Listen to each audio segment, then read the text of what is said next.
meeting to order. Please rise for the Pledge of Allegiance.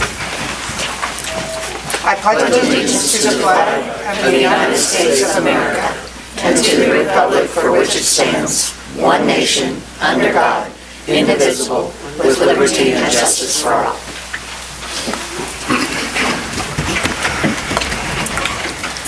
Roll call, please. Boss, Present. Tippia, Here. Graham, Here. Hughes, Present. Fry, Present. Schroller, Here. Brom, Barnes. Present. We have a quorum. All right, just before we get started on everything, I just want to talk a little bit. If there is a thunderstorm that comes through and we hear a siren, we will probably disband. And is everybody okay meeting tomorrow night at 7? Continuing, just in case the sirens go off, I don't want to be having this discussion as the sirens are going off. So, you guys okay meeting tomorrow night at 7? I work till, well, they're supposed to work till 7, but a lot of times they don't get out of there till like 7:30 or 8. I'm not around. I'm not in town tomorrow night. Will we at least have a quorum at 7 tomorrow night if we need to have it? 7:30, 7 o'clock? I can make it. Okay, so that will be, if the sirens go off, and as long as we're talking about sirens, I've been asked that question a lot about why it didn't go off when the tornado went through, and the National Weather Service, just to clarify to everybody in the public, that the National Weather Service is supposed to contact us, and then who turns the County sirens does. on? The county does? Yes. So the National Weather Service contacts the county turns the sirens on? Right. Okay. So, anyway, and the other thing is, I know that we are included as part of the disaster declaration that Governor Kelly included Marshall County. Is that from the storm that just went through here, do you know? That's the first I'm hearing about that. Okay, I just read that in the news. So anyway, we just need to let people know that it is declared, Marshall County is a declared disaster area, county, and so if you need to file something do you know how to do that? With Toad, yes. With Toad Swineman? Yep. So contact Toad Swineman. All right, so we have the meeting. We'll recess it till tomorrow at 7 if we need to, and now we'll continue on. As far as the approval of the minutes, did anybody have any changes? I do. Okay, what did you have? Page 7 of page 8, under the Memorial Day wreath, it should be, Councilman Hughes asked that the city council would place a wreath on the mound. Okay, council. Add the word council. Okay, and I said I would replace one for the city, okay?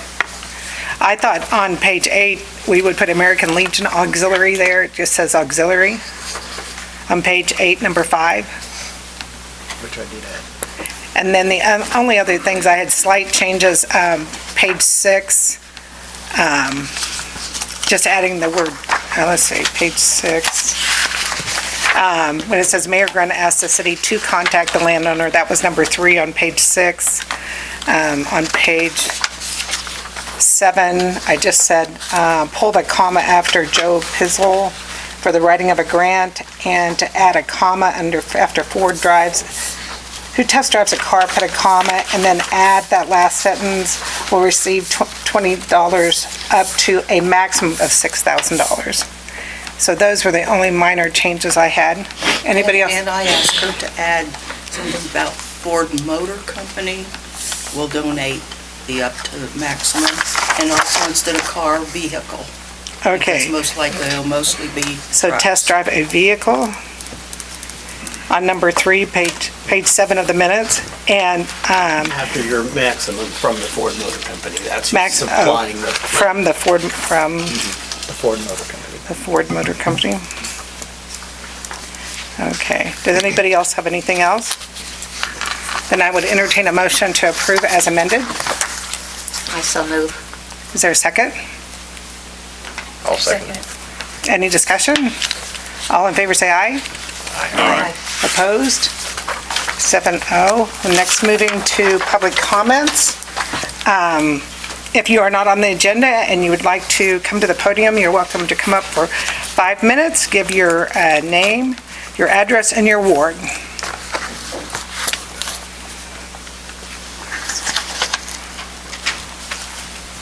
My name's Jim Price, I'm from home Kansas, I don't know if I have any ward or not. No, not, but you can proceed. I got in trouble the other day for mowing my mom's yard. I threw some grass out on the highway and I didn't know there was a law against that. And I guess what I'm asking for is a warning one time, because it won't happen again, but I would've cleaned it up if I knew it was wrong.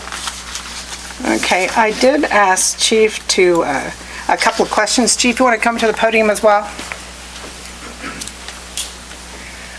One of the questions, The questions you asked me didn't pertain to this case at all, but I'll tell what they were with the statistics that we have. well, I asked The you mayor how many, asked- I asked you how many weed notices, Yes. or weed, I'm going to read the question so the council knows what it is. okay. Says, I need to know how many tickets have been written within the last year for mowing weeds into the street. I need to know if any warnings were given. We only wrote the one ticket. Warnings are not logged. They're usually when they see people doing it, they tell them to put it back, and they usually put it back. We haven't had any problem in several years, really, for people not listening to us.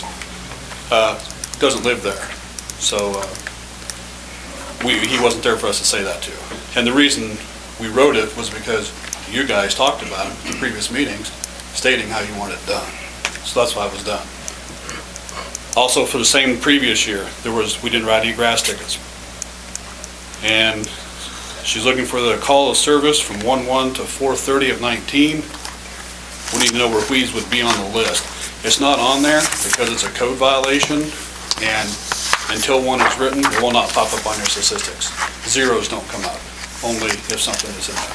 So on this But when one, it does, where would it be on here it's then? not on that one. Okay. Because you asked for to 4/30, this was written in May. Okay, It does pop up in the May statistics as a city-county code violation. That's just the code that the dispatch gives it. We don't have say how it's said, they make those up for us. Says I know I posted this before, but with the 303 traffic stops between January and now, about how many tickets were issued and how many warnings. Again, warnings are not logged. We don't do that, but 68 tickets were written since the first of the year. So I guess you could deduct that from the other, but we don't ticket everybody we stop. I think it's out of line to do that. okay. Jim, have you ever received a warning on this before? No, I didn't even know there was such a law. Okay, and so they've only issued one ticket. Warnings aren't logged. Were you not there when the policemen were there, Jim? I don't know, they got a picture of my truck, so if he had a picture of my truck, we were still there. Is it? Me and Joe was both there. My brother-in-law, he was weak whipping and I was rolling. We can see partial driveway. I didn't see any vehicles there. Well, my picture I got at home, the truck's sitting right here, he's got a picture of it too. Oh, okay. So you were actually there when the ticket was written? Well, he got a Oh, picture you- of my truck, so It means likely. I had a partner Yeah. who died doctor. So Austin, did you call the police and ask them? Okay, so one of the police officers spotted what was going on, took some pictures. I think that was either a Friday or before the weekend. The officer saw that. I saw it over the weekend, called on that Monday and said, hey, have you seen this? And they said yes. And I said, can you get it rectified or write a ticket? And so there was nobody there to clean it up, so they sent a ticket to the registered owner. So you cut this and you got the ticket like 3 days after? We cut it Saturday, we got a ticket Monday. Okay, The one thing is, if everybody knows why we're here tonight, Jim Hay coming to me and asked what can be done with the tickets. There's only two ways to dismiss a ticket. One is by the court, they're the only ones that can do it, or the prosecutor. Or there's a statute that says the mayor can do it with a vote with the council approving it, putting it in the minutes. with the consent of the council and it being I did noted. go and apologize to everybody. I apologized to Mr. Oldie, I apologized to St. John, and I went and talked to the judge and Todd, and he said I had to talk to you. But I did tell him I'm sorry. I don't cancel tickets, so. Yeah, so the main thing is that you can't isolate one person if you haven't written any No, tickets. no. When it comes to writing tickets, I cannot be governed by anybody telling me I cannot write a ticket. We are not a revenue-generating agency. No, I just don't want you to go and write a ticket No. because... We only started just because you gave us the order to do it. Right here. I understand, but let me finish my thought. Austin calls you, tells you to write a ticket. You don't drive around to any other neighborhoods. You just go and write the one ticket. That is an isolated incident. No. How do you know we didn't drive around? How do you know he wasn't the only one? Don't sit there and accuse our officers of that. But you told me there was no other tickets written. Doesn't mean that we found any. All right, the reason why the ticket was wrote is because nobody was there to clean the mess up. Nobody was there to clean the mess up. Every other instance that this has been addressed, somebody has been there to clean the mess up. So we had to search where we send it, because it's an estate or somebody who doesn't live at that residence to get it cleaned up. So the option was, nobody was there, so we executed the other way. We were there yet, Bill, because he's got a picture of the truck. So we were there. You weren't there when the ticket was wrote. Yes, we were. You were there when pictures were Oh, taken. okay, on the picture, okay, I'll go Well, that yeah, I mean, we are customer service. We write warning tickets. We do that. Do you, don't you? You write warning tickets. I don't remember last time we actually wrote a warning. They're usually verbal warnings. We don't Yes. write much. So if you would have told Jim, would you have cleaned it up if they had told you? Yeah. And will you ever do it again? No. Okay. I will. Well, I would like to pardon this ticket, but the best thing about it, there is good news from this. It'll bring to everyone's attention that you're not supposed to mow grass clippings into the street, but we need to be consistent. We can't just isolate one person and ticket one person in 12 months and... Okay, again, we are not isolating any citizens of Marysville. I don't care what you're saying about that. We started it because we were instructed here at this chamber to do so. That's the only reason we started. Usually it's complaint-based ticketing. We don't isolate anybody. This man has done nothing wrong to me in history. Why I'd isolate him is beyond that. Well, I did it because he called you to do it. I mean, it's cause and effect. Sergeant really don't see it. Yeah. He must have talked to me about it before But he did. if he hadn't called him, you guys wouldn't have issued the ticket. Anyway, I would like to pardon the ticket. And so I just want to see if the council is in agreement with that. We'll go ahead and do a roll call. So my desire is to pardon the ticket. So the roll call is if you are in consent of that. Darlene? Yes. Bobby? Oh. Okay. Gina? Yes. Yes. Yes. Yes. Yes. Okay, so 6-1, so it's been pardoned. It doesn't have to be unanimous. It's consent. What's the fine on the ticket? 5,500, is that right? What's that? The fine is Jackson? I don't know. We'd have to go back and go It's up to the judge. Up to the judge, right? to It's a littering fine is what it is. Yeah. I've never littered because I've lived on the highway. We have to put it under littering, Yeah. because otherwise it goes under a blanket, which is automatic $100 plus fine. Because I lived by the highway since I was 10 years old and I pick up too much trash. Okay, I'm going to read it from the code book. It says, "The mayor shall have the power to remit fines and forfeitures and to grant reprieves and pardons for offenses arising under the ordinance of the city by and with the consent of the council, but no such fine or forfeiture shall be remitted or pardoned except at a legal session of the governing body or unless the reasons therefore, together with the order of the remission or pardon, be entered on the journal by the clerk." So it doesn't say it has to be unanimous, so it's a 6-1 vote. So that would be the majority, and so the consent would go. Do you disagree with reading, as that read, Austin? Since our lawyer's not here? That's verbatim, so. Okay, so you believe consent isn't unanimous, it doesn't say unanimous consent. Yeah. And you can note in the clerk, the reason being is that it was the only ticket issued all year for this. No warning was given, and he was apologetic for the Please list those 3 reasons, please. All right, you are free to go, right. unless you want to stay for the rest of the meeting. No, thank you though. Okay. All right. Does anyone else want to come in front of the... Bruce Dierking, 8 Jayhawk Road. If I dash off, I either didn't get my way or take cover because something's coming. I'm on call tonight. I've spoken before, I return again on the matter of adding unnecessary stop signs at 8th and Jayhawk Road. I've got a pretty good vantage point from my front window, front porch, and my office at that intersection. Plus, I, my family, my employees travel it quite frequently. With due respect to my good neighbor's observation, we've never witnessed an accident, a near accident in nearly 20 years since we've been there. While I understand and appreciate the need to keep the public safe, do we risk overdoing it to the point of absolute inconvenience? If we're to err only on the side of caution, I'd ask why don't we have a 4-way stop sign at every intersection in town? We don't have traffic control at every intersection because it isn't necessary. Rules of the road approaching any unmarked intersection are slow down, observe for cross traffic, and yield accordingly. Traffic count obviously directs the need for traffic control.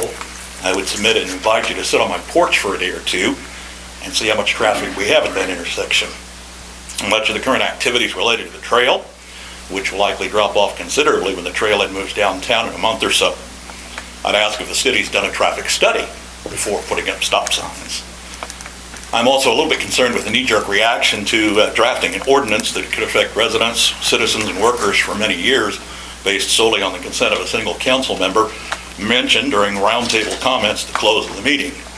I tried with my redneck sign, but I don't think I got a lot of response as far as letting people know what was going on. Paul had taken off. I normally don't stay for roundtable, but it might be something to consider.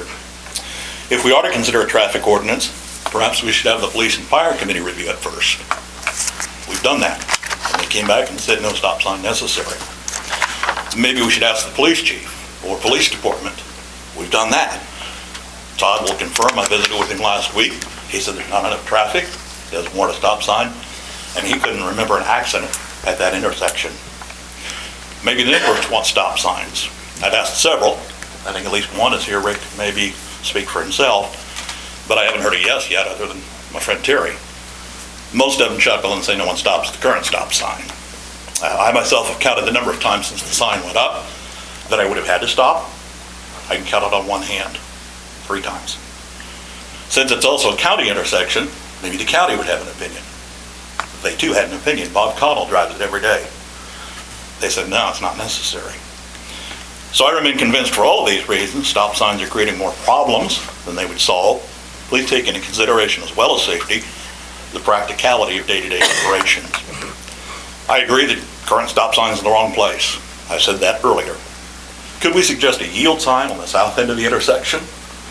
Yield indicates slow down, cross traffic may be coming, and you yield right away. We may accomplish the same goal without a full stop every time we pull up to that corner.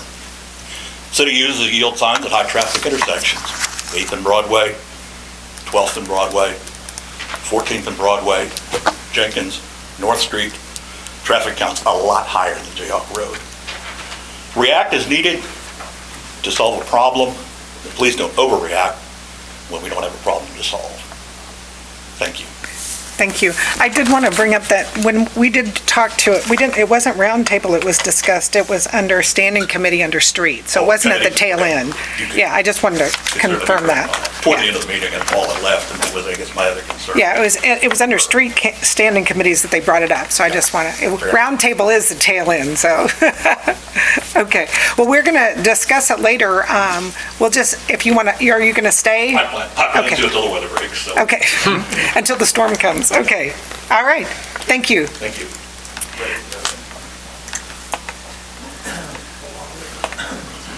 Pressure, peer pressure there. Well, I agree with Bruce there as far as, I've never seen an accident there, not I've lived there probably longer than anybody. But only time I think there was a fender bender is somebody was going north too fast, and I don't think a stop sign would stop them.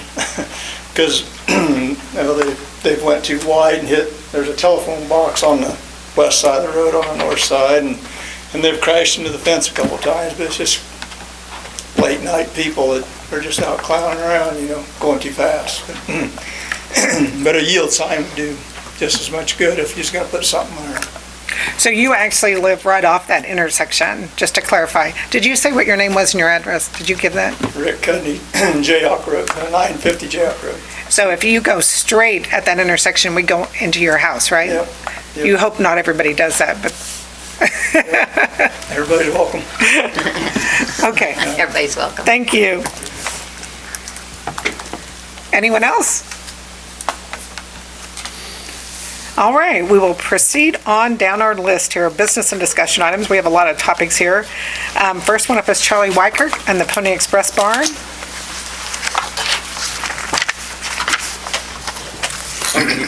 And Mayor and ladies and gentlemen, Pony Express Barn Museum in Marysville would like to reenact the carrying of the mail that started part of our history around this county, city for sure.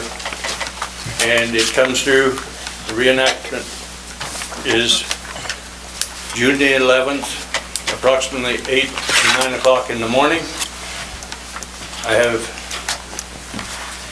talked to the drugstore and health hospital business that would be affected by this closing of an alley from Monday evening, so we can set up to have breakfast in the alley on Tuesday morning when the pony rider comes to town carrying the mail. So it is a Tuesday morning. I forgot to look at the calendar. Okay. And so I would like to, we did this a couple of years ago and would like to reenact and bring significance to the history of our community with this re-ride.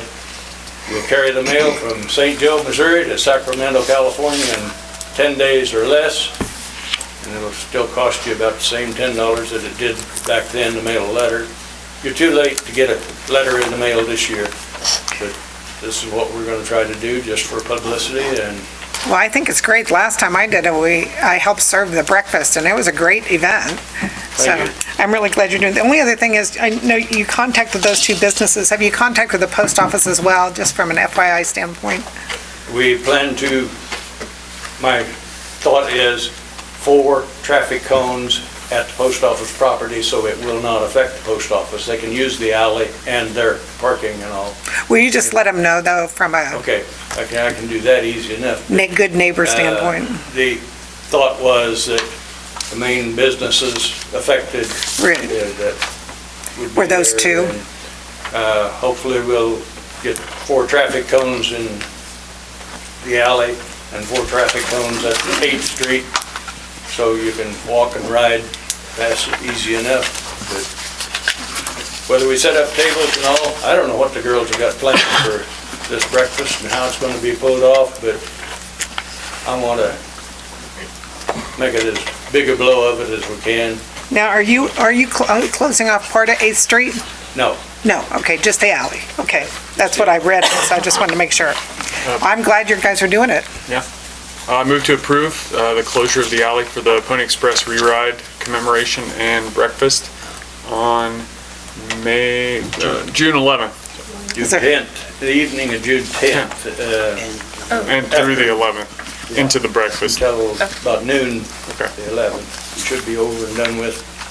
Okay, is there a second? Second. Any further discussion? All in favor, say aye. Aye. Opposed? 7-0. All right, Charlie, looking Thank forward you. to it. Hope you have good weather. Can they float? Can they It swim? happens. Can these horses swim? Yeah, horses can swim, good weather, it happens, let her rain. Let her rain? I don't know if everybody wants that. Okay, are you here, Wayne, for the MCAC? You're up? Good evening, Wayne Cruzy, representing the Marshall County Arts Cooperative. A little over a year ago, we teamed up with the Landall Corporation to present the Marshall County Canteen. It was our version of a USO show where we brought in the City of Brass, a fabulous brass quintet. They partnered with the Marshall County Community Band, and we had a big dance at the Landall Hangar.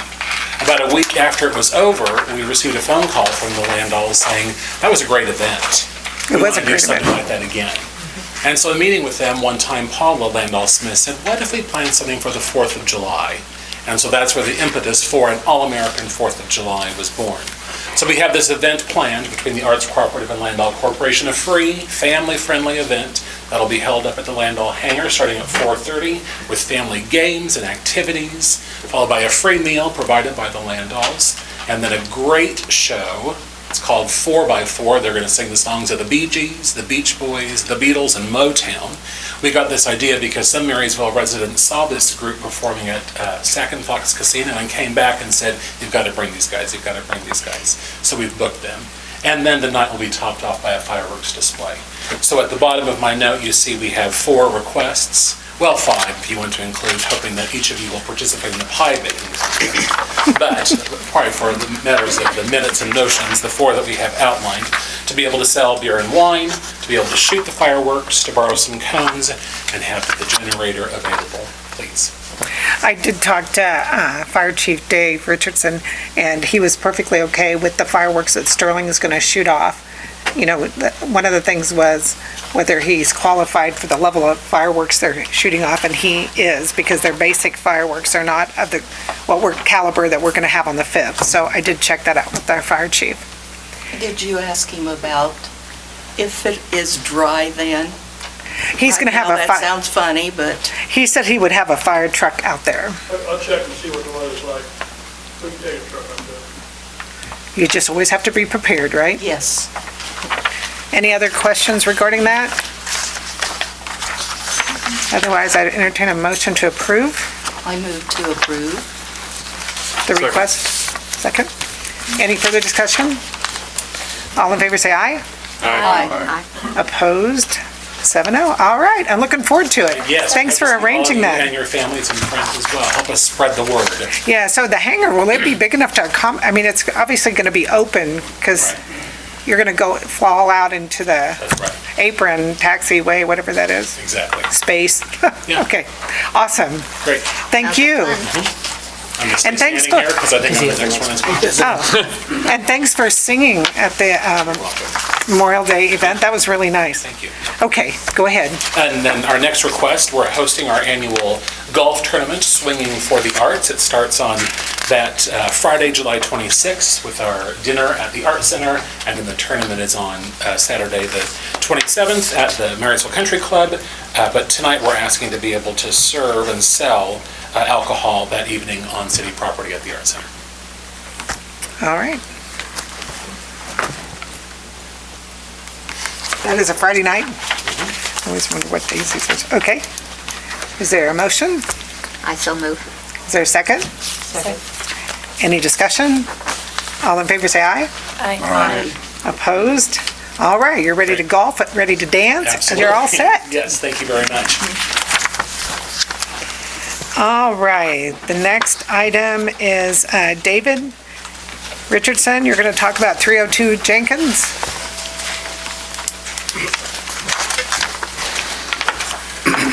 Better get a little response on your initiative for the demos and stuff, so. Got 2 properties here, if you want to look them over. Both owners are here tonight. First one's 302 Jenkins, and it's Gerald and Roberta T. Myers. They're just making a request to use these funds, up to $2,500. Second one is down on 504 Calhoun, instead of Carolina, that's on Calhoun down there. And that belongs to Warren McCoy. He's here tonight too, so you got some questions for him? The pictures and stuff you got? The only thing I asked David was if he would judge those properties as blighted, because that's what the criteria says in our application, and he said yes.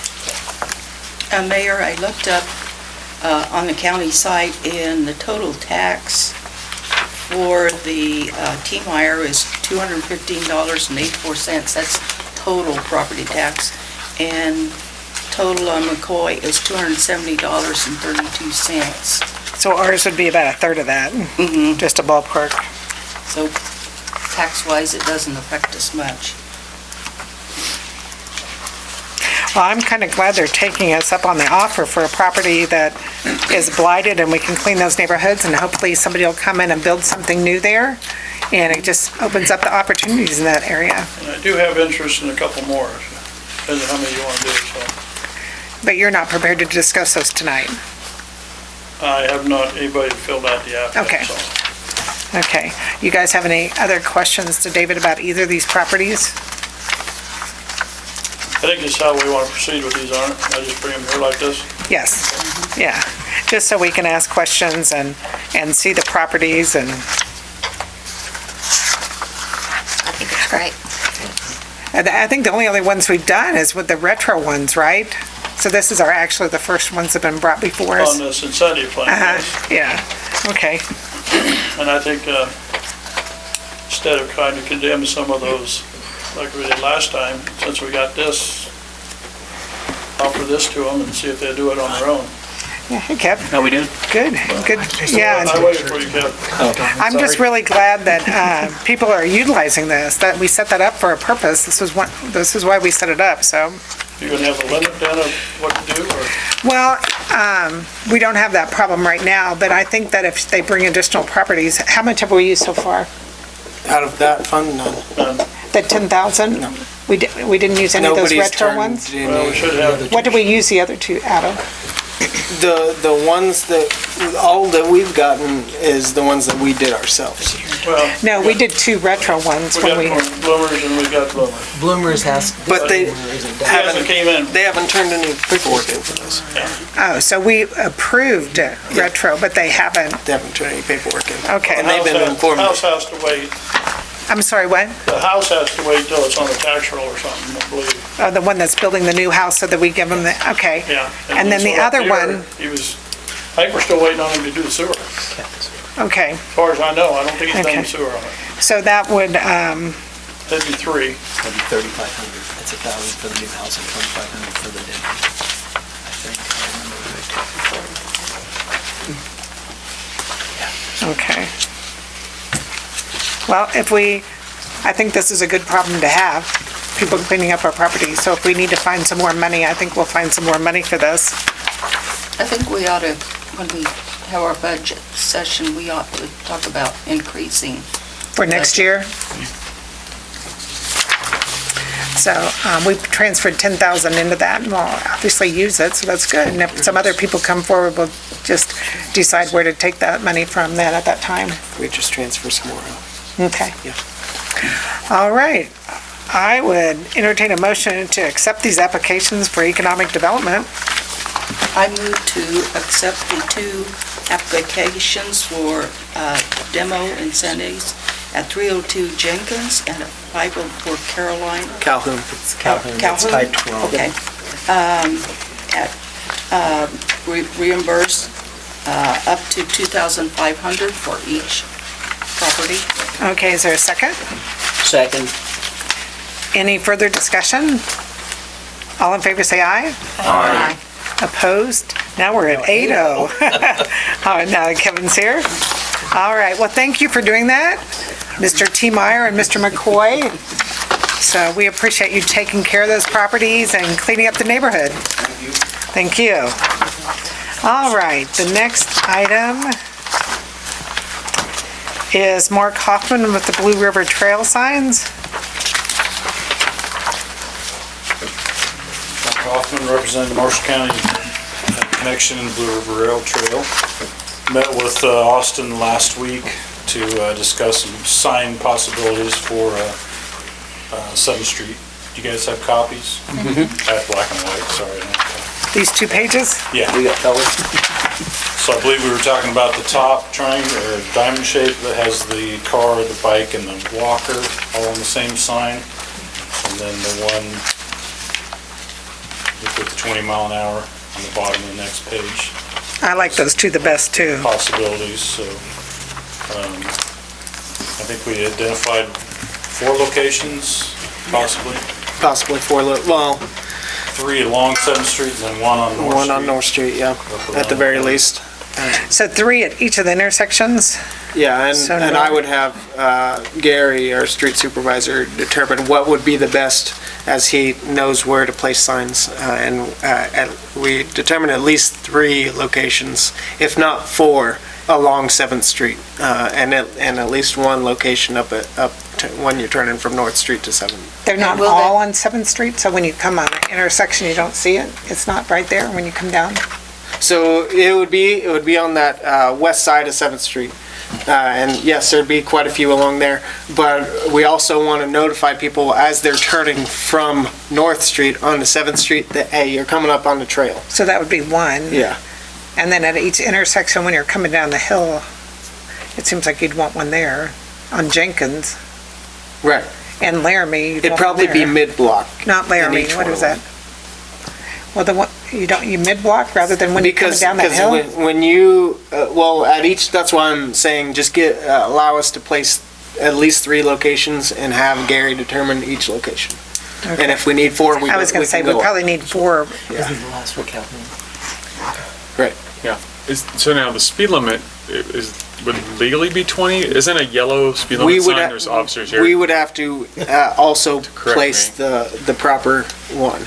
Okay. But 'Cause it would be in conjunction I with was gonna the say, with the somebody speed once limit told sign. me, and I don't know if this is true or not, but that a yellow speed limit sign is a recommended sign? Correct. Isn't that right? Okay. Yes, but we would legally have to change the speed limit to 20 mile per hour. And this would just be a nice looking watch for walkers and bikers, So are you gonna have or them, bikes. So I we guess you always have to have the signs on the right-hand side, so you'll have some Yes. on the east side and some on the west So do we side? need to put actual speed limit signs then if we drop the speed limit? Yes. So that it's enforceable? It would only be on one side, and we'd have them double-sided. Is that normal then? Because we want people to stay on the west side. With the way the street is set up, going on some part of the 7th Street, the right-of-way abuts right up into the curb, so it's, Because usually, when you're driving, your instructions are on the right. there are some examples, like no passing zones. You see them when on Yeah, that side of the road. So it's not uncommon. It's not unheard of. But it would look tacky on the other side. Kind of like out at St. Gregory's Cemetery, there are 2 bike trail, tall poles, very tacky looking right there by the cemetery, 2 of them. Okay. Like, what do you mean? One on each side? Oh, there's one on the west side, on the east side of the cemetery, and one on the north side. Okay. Why do you And say they're they're, tacky looking? Well, they're very tall and they Just because they're tall? detract from the cemetery. They're bright blue, aren't they? What color they are? I never paid any attention. Jumping back in this conversation. We did also Okay. talk about marking on the pavement also the, Wait, you guys, hello? Pay attention, what?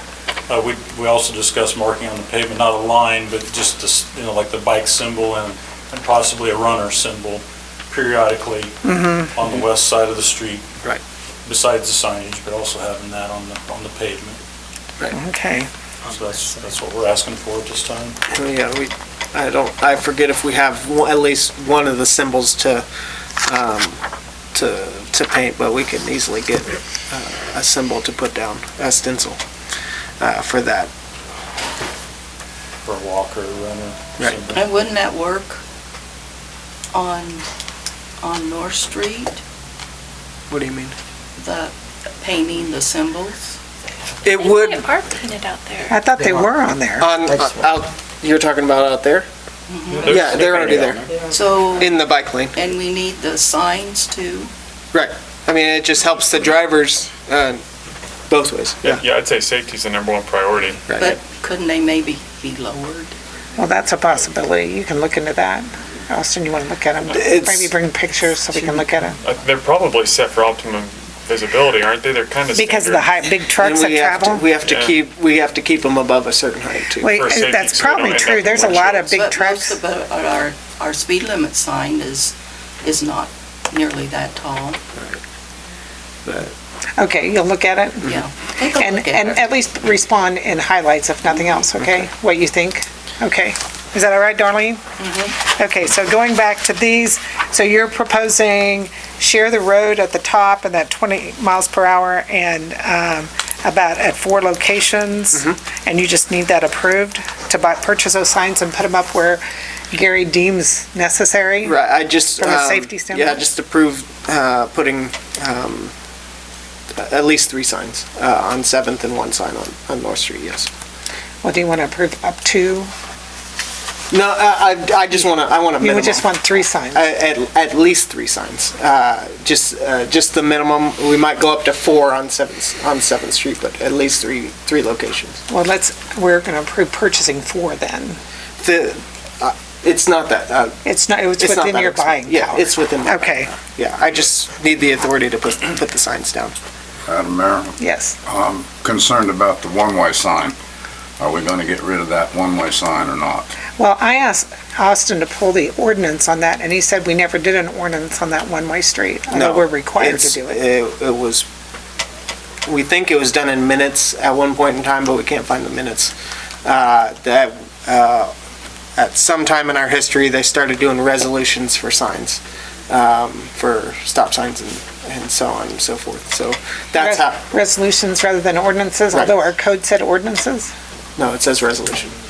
Our code book says resolutions for Yes. stop signs? Yep. That's how we did on the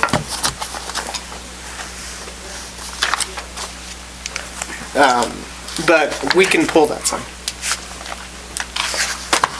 Because we don't, I mean, we can't find when it was put in. So that was, you guys are all okay with pulling that stop sign, one-way sign? One-way sign. Have we looked at addressing the visibility on that corner?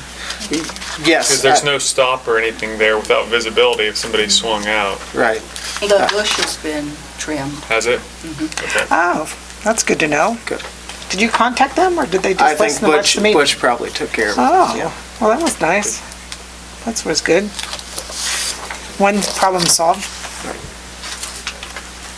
Where is it in here? Where'd you find it? Where's the code book for the stop signs? Where did I find it? And I looked to find that all the ones we were in resolution. I don't know.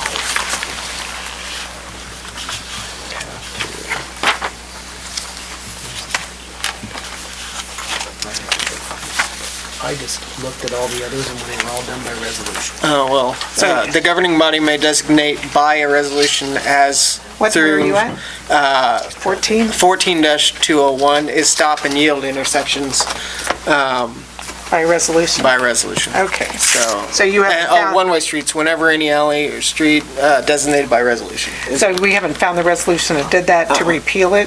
No. There was Okay. never a resolution to put it down. Right.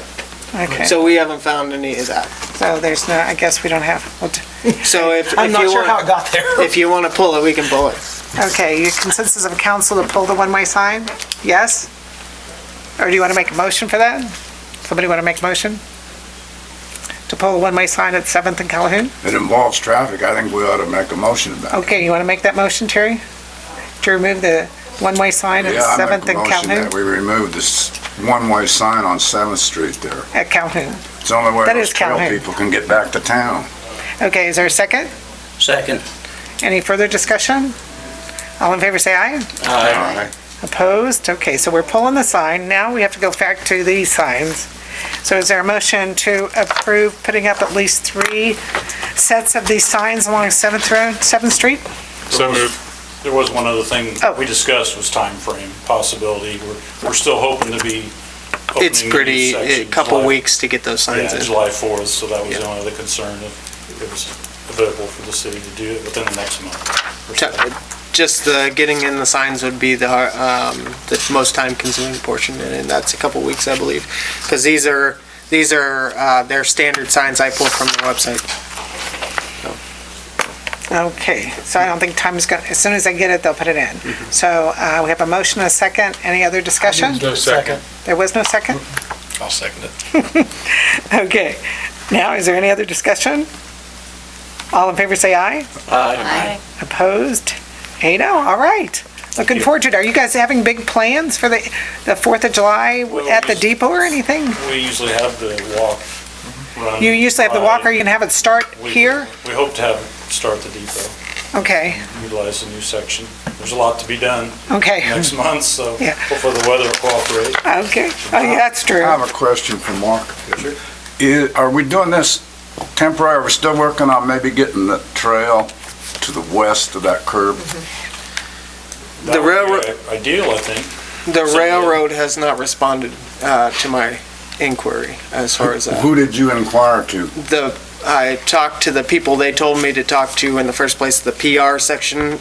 He's located out of Little Rock, Arkansas. He put me in contact with the person who deals with, and I don't have his name right on me, but he included him on an email regarding the right-of-way that I noted that their maps said that we possibly have, and about getting rid of those tracks. I don't have the name on me right now. Okay, did you inform them when you were talking to them that that is city property? Yes, And they that's what only I have a believed. right-of-way, and we would like for them to give that right-of-way up? That's what I said, yes. And they haven't responded? I did have a phone conversation and an email conversation with their public relations person. And he got me in contact with the person who he believes would be the most helpful. I just wonder, because if we're doing this and it's gonna just be temporary, if we can get it fixed so that you can have the trail out of the street, that's the best. Yeah, That's, just as in relation to, the process where we obtained the land to extend the trail in town took about 5 years dealing with the railroad, so it was not a fast process. A quick fix. So I would assume that may be the same with this, I don't know. Well, that street is small, and this is one of the places where I walk my dogs, and people come down that, and I mean, you always have to, and that's just myself and a couple of dogs, and you have to be very aware and listen for people coming up behind you, and they're pretty close. So, we're gonna be putting quite a few people there. It isn't just gonna be one person, a couple dogs at 6:30 in the morning. It's gonna be all day long, so we really need to have more, take consideration on this for the safety of our citizens. We really do, because it's tight. It's tight there. I'm sure the railroad would work with us if you talk to them. Well, Austin will pursue that, right? You're working on it. Already pursuing that, yes. Okay.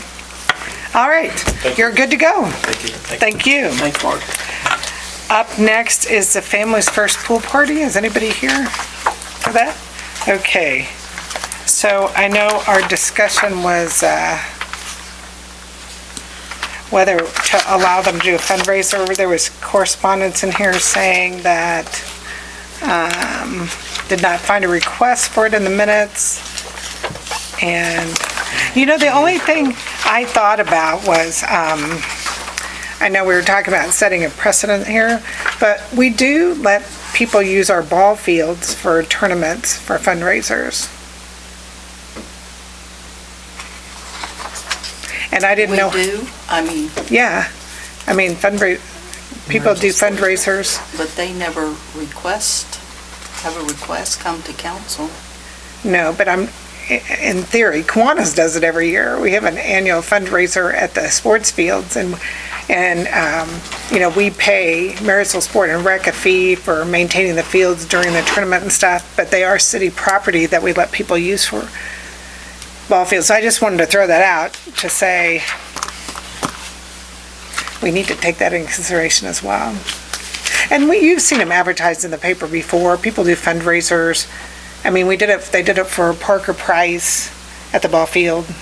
They've had different fundraisers in the newspaper. And when it's nonprofits that are doing work in the community, Or to help a family. It's not some group of, people just looking to make money. Yes, it's a fundraiser, but I don't know. I kind of draw a distinction if it's a 501. In this case, the city will have to pay for the staff.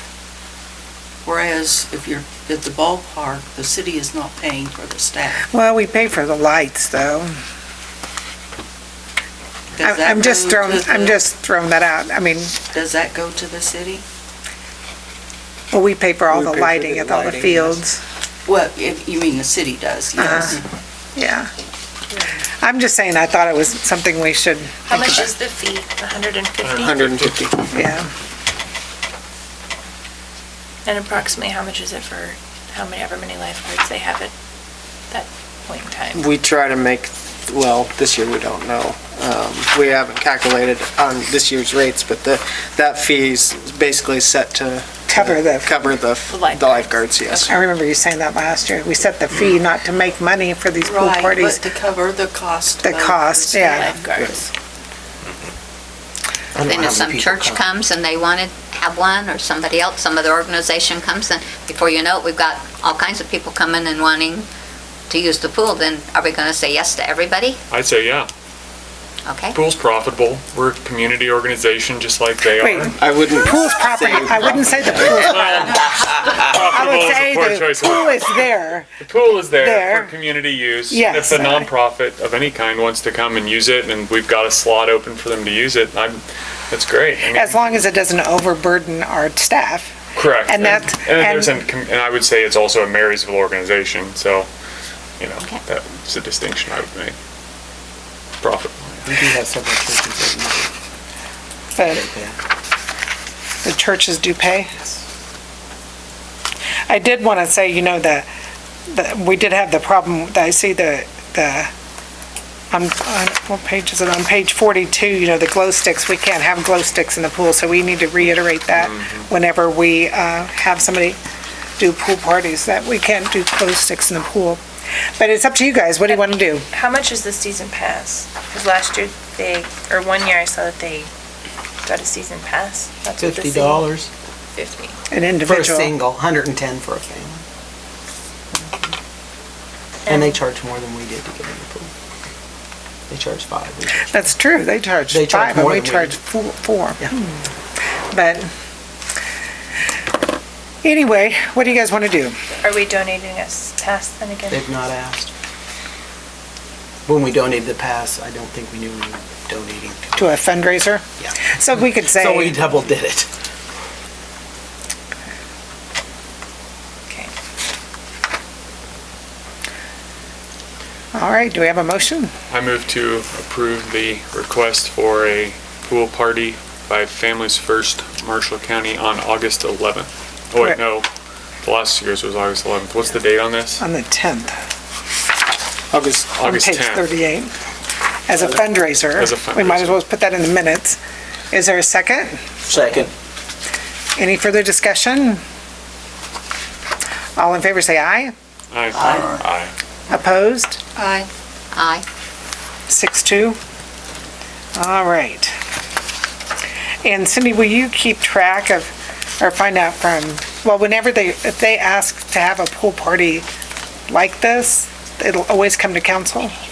Okay, just so we know, kind of can track what's going on and if we need to revisit it. That's And it would my, be good to keep track of what our staff costs are for each party. Okay. or to make sure it still covers the cost of the pool fee.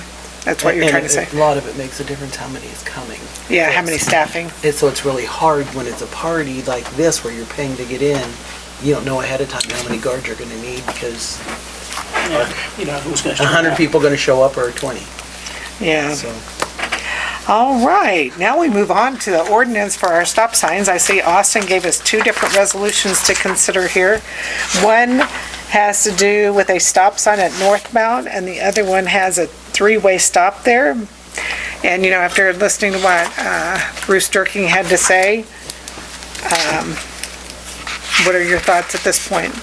I liked both Rick Cudney and Bruce suggested yield signs. I like that idea. I hadn't thought of that either until Bruce said that. Where would you want the yield sign? On 8th? Yeah. And pull the stop sign? That'd be a lot safer than it is now. Well, and also, Jayhawk Road, they'll go, if it's smooth or not, they go flying down there.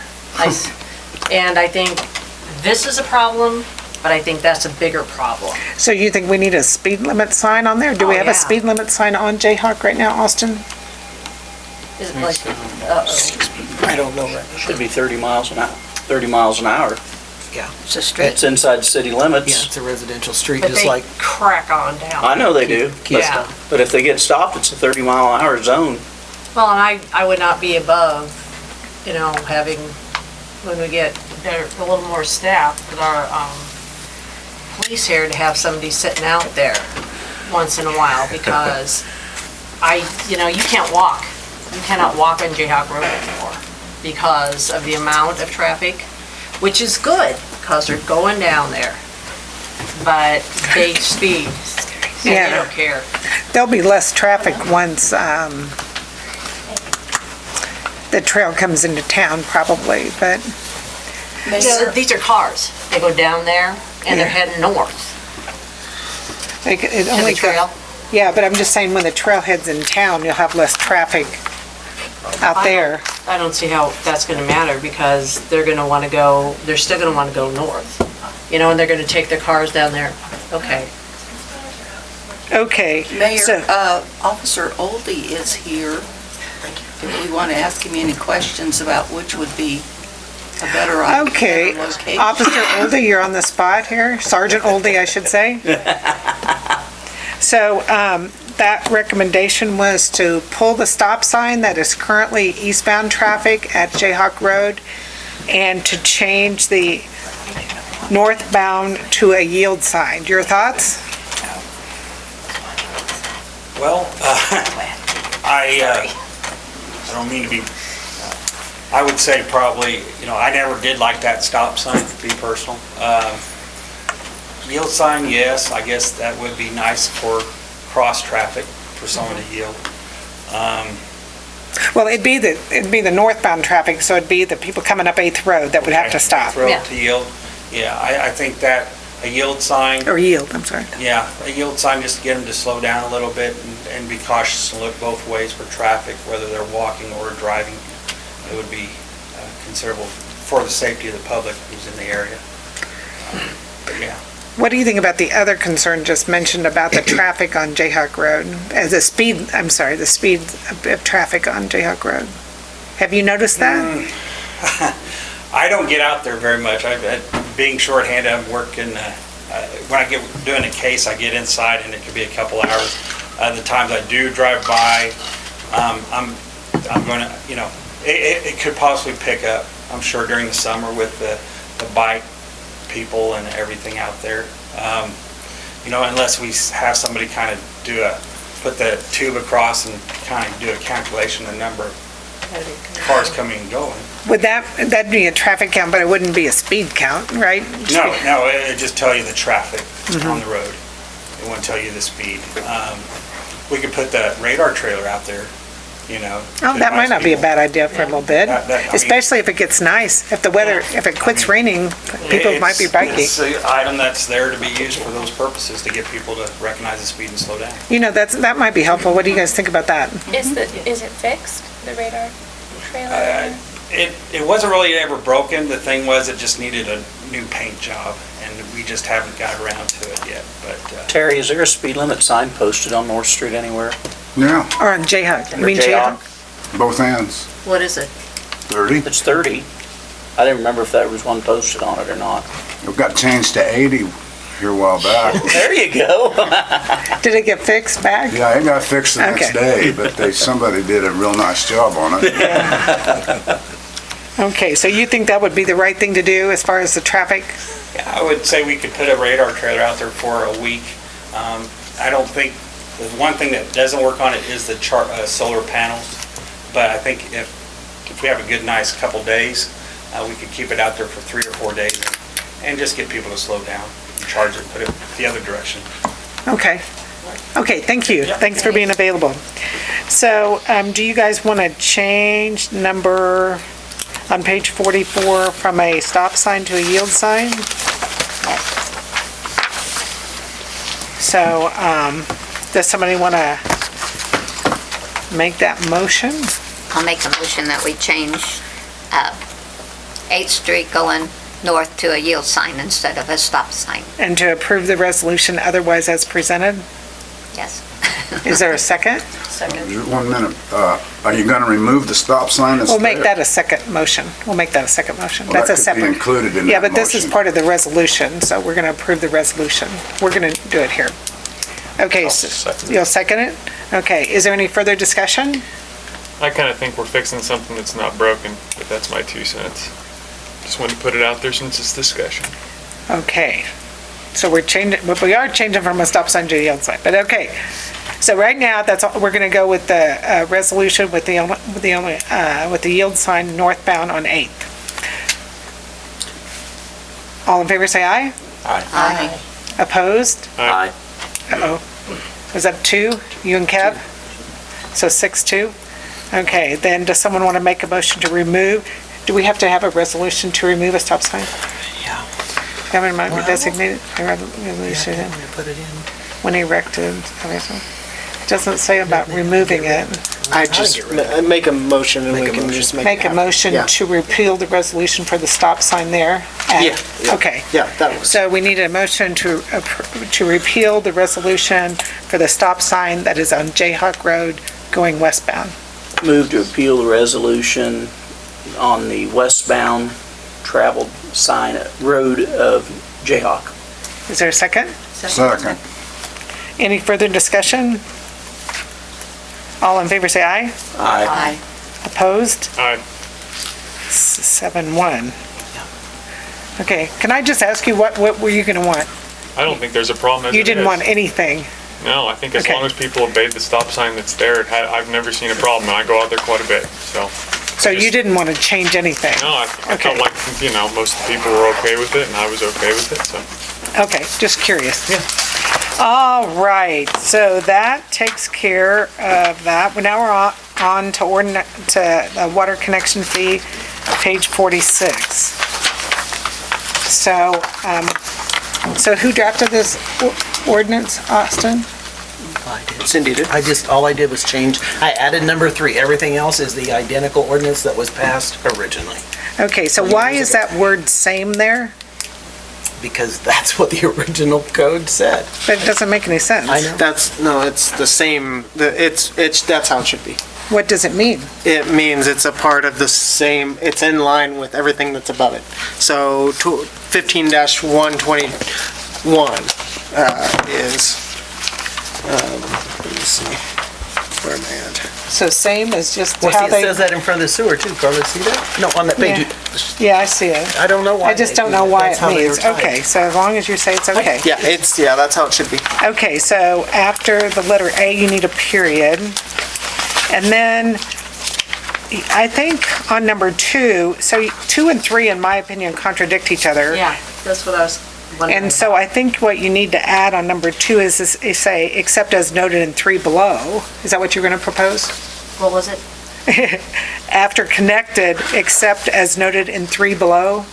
Because 3 is the exception to number 2. Why do we have that? Why would we have the exception? Because we're in Because it's for the commercial block. entire town. Because Oh, okay. we're trying to give the incentive for people on the downtown area. And we have to Oh, have a rest wait. because it's for Okay. the entire. I was just curious on that, that's why I was asking. Yeah. I mean, who's Okay. gonna be squealing? Yeah, I mean, yeah, if you turn water on at Walmart, it's gonna cost you $2.50. Well, I realize, yeah, I'm just saying, but, and it's nice to have people because I see, we're filling up the buildings. And I'm glad we're filling up the buildings downtown. I really, really am. I don't wanna chase anybody away, but it's like, we're gonna hear it from somebody. Well, no matter what we do, we're going to Yeah, hear it from thank somebody. you. Okay. Well, Mayor, I would feel better if, instead of completely reducing the $250, to change it to $100, which we're going to charge new residents who come to town. But it's just for the downtown Okay, so, area, right? yeah, well, this is the thing, that you have to remember that commercial property is taxed at 25% compared to residential tax at 11.5. So that we want them to move into commercial property.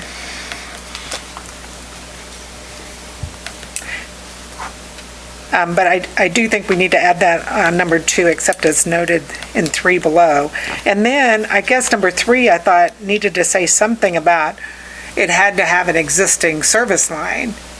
if it doesn't have assuming that they're just taking over the existing service line, if they don't have one and put one in, they still need to pay for whatever that But is. that's a water tap, that's different. Yeah, it's That's a named water differently. pit and a water tap, that's not part of this ordinance. But you don't think there's gonna be any situation where that maybe they want us to change the service line, or, I'm just trying to identify that, That's spelled out somewhere else. That is in water connect, or water service, or if you put in water meter pit, so that's in the meter pits. It's just like at your house, if there's not a meter pit and you buy a house, you have to bring it out, that's a different place. But you don't think, what I'm trying to do is identify that in this specific instance, Right. all they're doing is moving into a business that already has the current service line working, and all we're doing is changing the name. That's what I'm trying to make sure we identify. It's limited to that. Right there, well, there's a service line construction section, there's,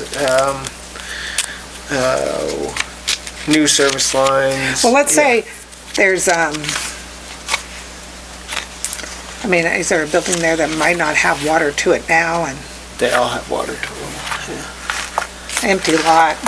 Well, what about like when that Mindy's boutique was, okay, what if something happened to the line coming into the building? Okay, underneath all that, would that wouldn't be hers to fix? Yeah, No, it the would. city. It'd be a water, the city she'd have gets to to the retap it. curb. Most of those have a curb stop, and then like years ago, the hospital, we had a line break in between the curb stop and the building. It was our it was the hospital's responsibility to change that line from the curb stop. No, this only has to do when you are taking over an existing service, A water connection. a water connection fee, yeah. This is just- Okay, as long as you're not worried about that. Okay, and then, I guess on B, That's identical. on the second, I think it says, on the third line, when it says moving from one address to another address, I think you have to say see below. Say, see below, you have to put the letter C in there, see below, because you're referring to that, right? I don't know, I just copied it exactly as it was presently. Okay. Written in the ordinance is exactly written as the present ordinance is with number 3 added. That's it. Okay. That's the only change. But I think you need to say see below, because that's what you're referencing. And then the service connection fees, noted in A above in C. It says may be established at the new address without additional connection fees noted in A above. You need to identify where you're, As outlined in paragraph A will be required. Is that what you're saying down there? under C on the second line, where it says additional service connection fees noted in A above. Isn't that what that says here? Then the new, A will be required. Oh, okay, well, I guess you're gonna say it's down there, all right. So and the last thing I have is, so we're referencing this Main Street district, but we're not identifying where it is and what it is, and on an ongoing basis where it is and what it is. Right. And my other question is, I don't know why, the red to the south where they added, I'm not quite sure why they added that. And I if know when that's, they added this, and that was to include down there where CJ's is. But that was. but CJ's is between Broadway and Center. Yeah, I know. That's down there. So that's actually third, fourth, and fifth is actually adding our that water us? shop I or know. something, which I don't understand that. But this was not done by us. This is not done by the city. But We didn't design. But we need to approve the district we want. So you want to change it from what the Main Street district is? Well, I would ask the Main Street why they have that section. That's our city shop. And then the other half block up here between 8th to 11th. Isn't that Temps? Our shop's actually north of that bump out.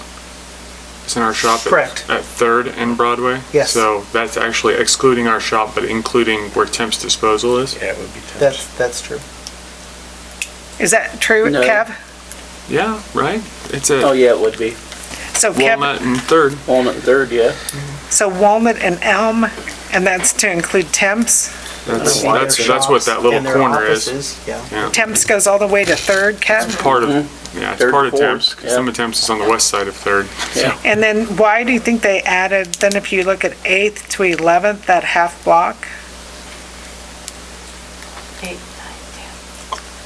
Those are just apartments and Well, that is. Oh, is that where they're gonna put the bank? No, No. no, we're That's on the we're other south of the apartments and highway. the post office and But that is, the gazebo, that's all that's in but those that's blocks. south of Elm. Is it because of the Kester block in there? But it's south of Elm. Oh, so it'd be like the AT&T building. Okay. Yeah, and the UCC church. In the church. And then up that residential area up to 11th Street. I don't understand that. If there was someone in there that got a Main Street loan at some time? I'm asking, don't know. I don't know, that's odd. I mean, unless you can contact Marysville Main Street and they have something in their minutes why it was done that way. I don't know. Well, I think we need to have somebody from Main Street define this so we make sure we agree with it. And I also think we need to figure out how to put it in this document, how, as they update it, we review it to make sure we agree with it. I think we have to have something in that. We can't just say Main Street District that they can control that we're not controlling. I think we would have to approve this until changed, something like that. Well, why Well, don't and I you guys think- just define your own district? That would make more sense, And because I you think want to we control need it anyway. To actually look at what businesses are there. Why they did this? Okay. Because this is like for a loan business and. Right. And they. And ours is gonna be water connection. And, ours wouldn't have anything to do with that. You could Yeah. define your own area. Yes. Yeah, 'cause I this think feels we should- arbitrary, because there's some that are in this areas Yeah. that seem weird, and there's places that are out that just seems like they Yeah. should be in it. Okay, so do we want to, does the Water and Sewer Committee want to define it, or do you want Finance and Admin? What do you want to go and look at this and come back with a description? Who do you want to do it? Send it to water, I think. Yeah, it's- Water Sewer Committee? Yeah. And come with a description Yeah. for next time, and you'll make those few Do you changes? have do you have an idea where you really want it to be at all? Well, I think they should Your thought walk process? through it Okay. and make a decision. Okay. So Water Sewer Okay. Committee Okay. will come back with A the recommendation. parameters, and we'll put those parameters in there, and then we can do it, change it by ordinance as we desire, okay?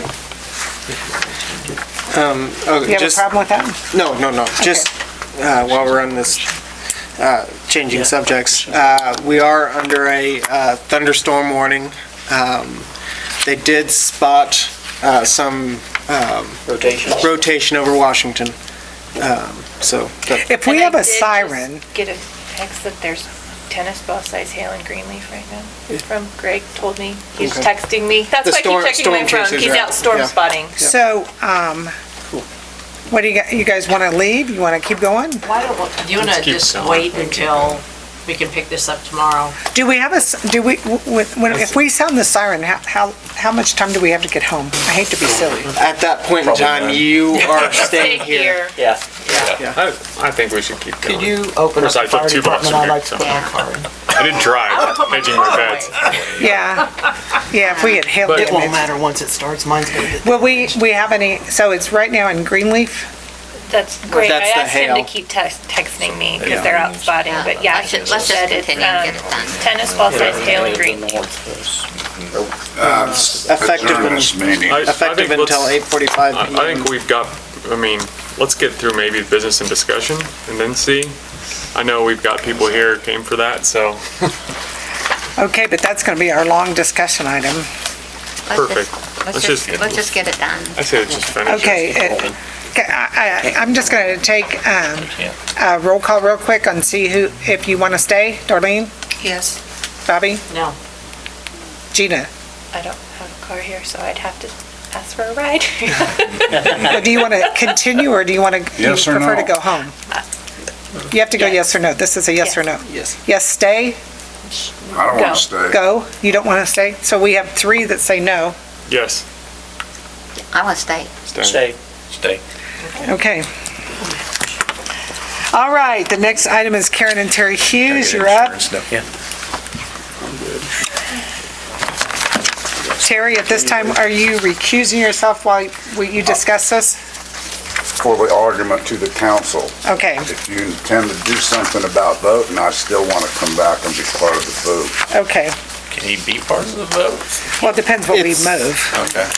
Depends what that motion is. Okay, so Karen? Good evening.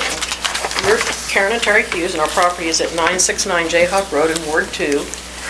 We recently received a letter from City Clerk Cindy Hawley informing us that we have to remove the barbed wire fence that is located on our property. We're asking you to review and decide if our fence was grandfathered into the city as part of our property when we were annexed in 2004.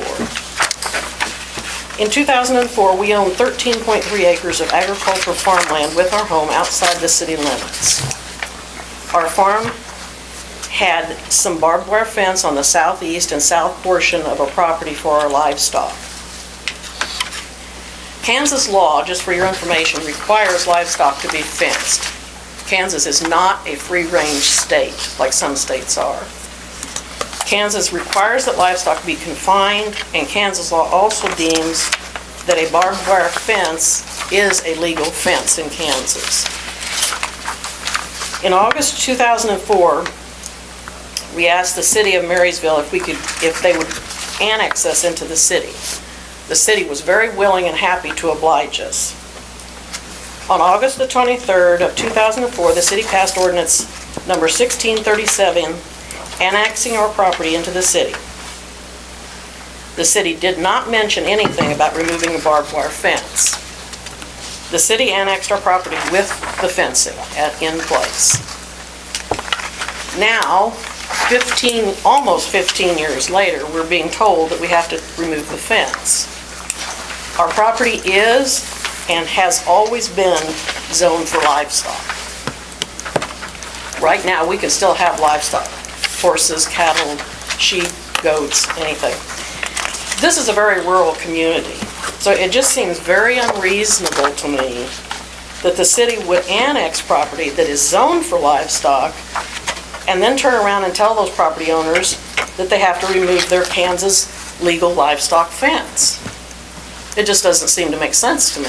Did you ask to be annexed in, or did we just take it upon ourselves to annex? We requested annexation. Okay, so we didn't come after you and just annex you, you asked That is to be part of correct. it. All right. The one thing I would like to ask, and I'm pretty sure what the answer is did any city inspector conduct any kind of an inspection of our property before we were annexed? Does anybody know? Does that have to do with what you handed out here, Austin? I don't know what you handed out before the meeting. Oh, okay, the minutes. As far as I know, They're just minutes from what happened. Okay, sorry, I'm just trying to, No, that's they okay. handed some stuff out before the meeting. oh, okay, what all did he hand out? Well, it talks about annexing the land, the ordinance to annex the land. Yes, it was 1637 is my copy. Yeah, Yes. we have that. This property is to be rezoned from A1 to rural residential. That's what it says. Interestingly enough, that never occurred. The city never did rezone us. So what are you zoned as? I don't know. I asked Dave that, and he said he doesn't quite know either, because it says it's future tense. It says that we will be rezoned. And they never did conduct a hearing and rezone us. However, that really isn't the most important point, because either one, agriculture and rural residential, you're allowed to have livestock.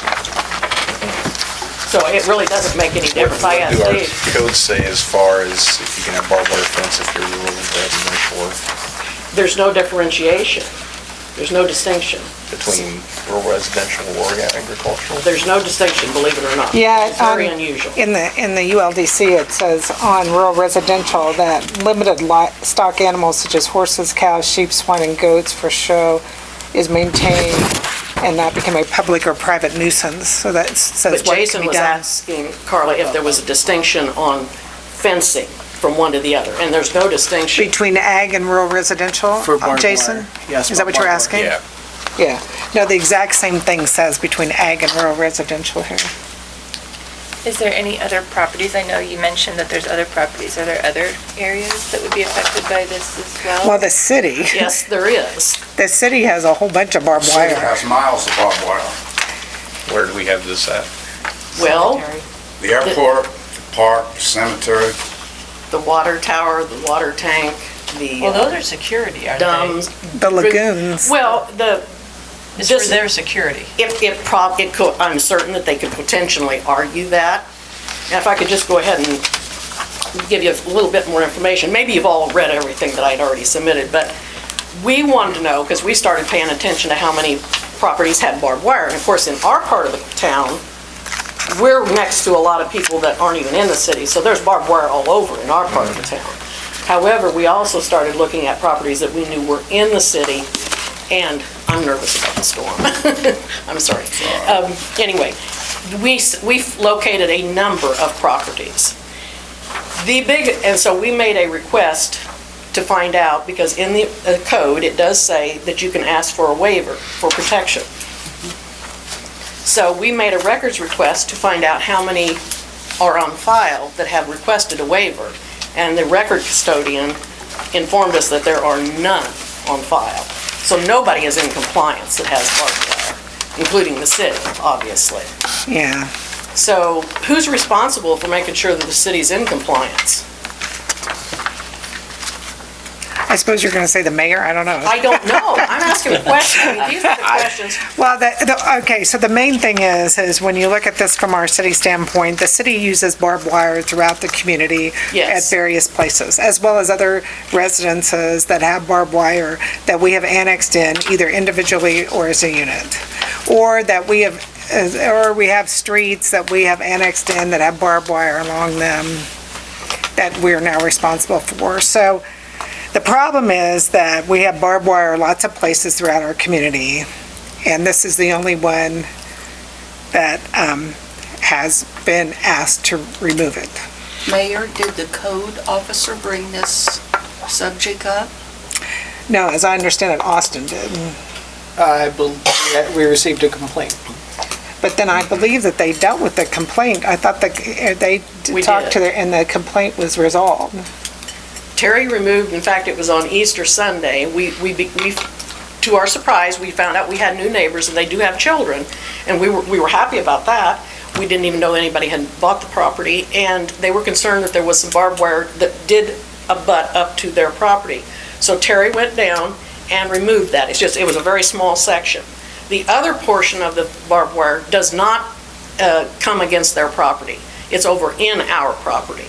So they're no longer able to even access the barbed wire, unless they're trespassing, would be the only way. So we thought the issue was resolved. But did they tell you it was resolved? Did they say they were happy He with it? specifically told Terry that he was happy with He's it, happy with what I did. Okay, because But you the city removed didn't the, want to stop with that. apparently. so you removed the barbed wire that they requested you to remove? Correct, and put smooth wire up. Okay. We were approached multiple times after that. By the same owner? Yes. Do you have it in writing? No. You're Because supposed to they- have a complaint in writing. Because they believe that they have, that the homeowner, is a homeowner here? Yes. Yeah, are you the homeowner? By chance? Okay. So which is it? Is it that you are happy with what they did or you're not? I'm not happy with what they did. It was a safety concern all along. It has nothing to do with agriculture, them having animals, not having animals. It was a safety concern the whole time with them having the 5 wires of barbed wire fence. And I pretty much got the attitude that he was not going to take it down. He did not have to take it down. He was not going to take it down. It was his personal property. He was annexed in, etc.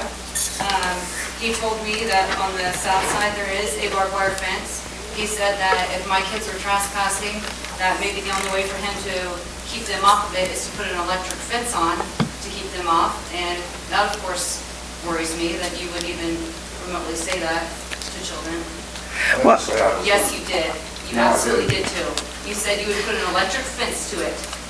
okay, well, wait, And then he came, so he talks about trespassing. do you want to come up to the podium so that, No, well, she I needs think to it's come up only and fair identify herself. because, Yeah, you so gotta come up and tell us who I you think are. in the conversation, you kind of have to notify, so everybody knows who you are and things like that. Are you okay with that?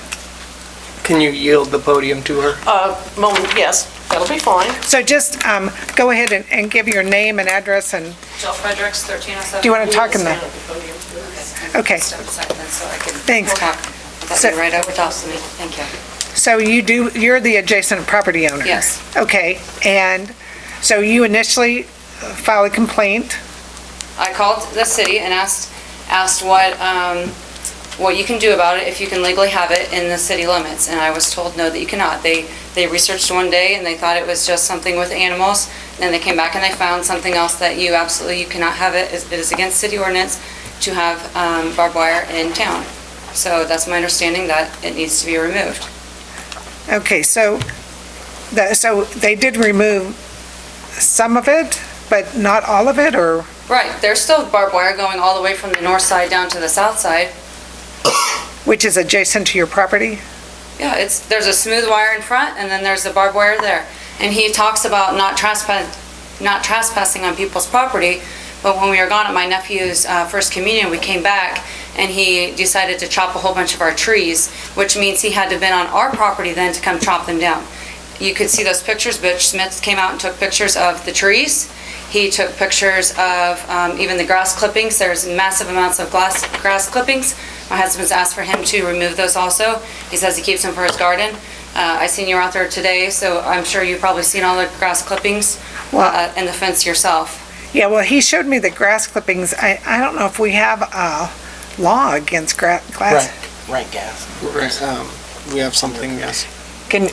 But that's not what the complaint is at this time? The only We thing had a that, second complaint, so we'll have to write another letter, but we Was thought we should the address the grass first there one first. originally, or the grass got put there later on? Both. What's that? We can't hear what you're saying, please. Rank grass, there will be another letter, but we're trying to solve one thing at a time. You're saying what kind of grass? They consider it rank when you pile cut grass. is that in the code book? Where's it at? It's no longer allowed to compost in this town. Is it, you're not? It's under The city dump is not even a mile away from It's under what? our house, so there's no reason why any of it can't be crossed We said if you have tall grass, rank nuisance, it's under nuisance. Try 11. No, not 11. Health and welfare? Yeah, health and welfare. Is that nuisance? Stagnant pools of water, grass or weeds or other not usually cultivated or grown. Annoyance.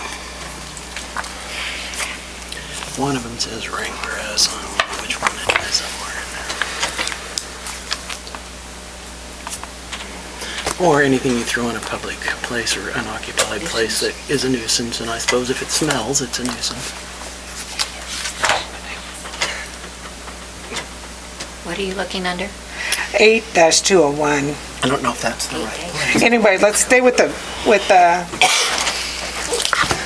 we'll have to research that. So staying with the barbed wire. So basically, so you move into a property and you don't like the barbed wire. For safety concerns of my children, yes, they are 1, 6, 8, 9, and 16. We bought the property for the backyard. I feel like my kids should be able to play in the backyard without having to be the concern of worrying if they're gonna run into a barbed wire fence. So he put a smooth wire fence on the north side and the east side. I thought he did that all the way down on your property, the smooth wire.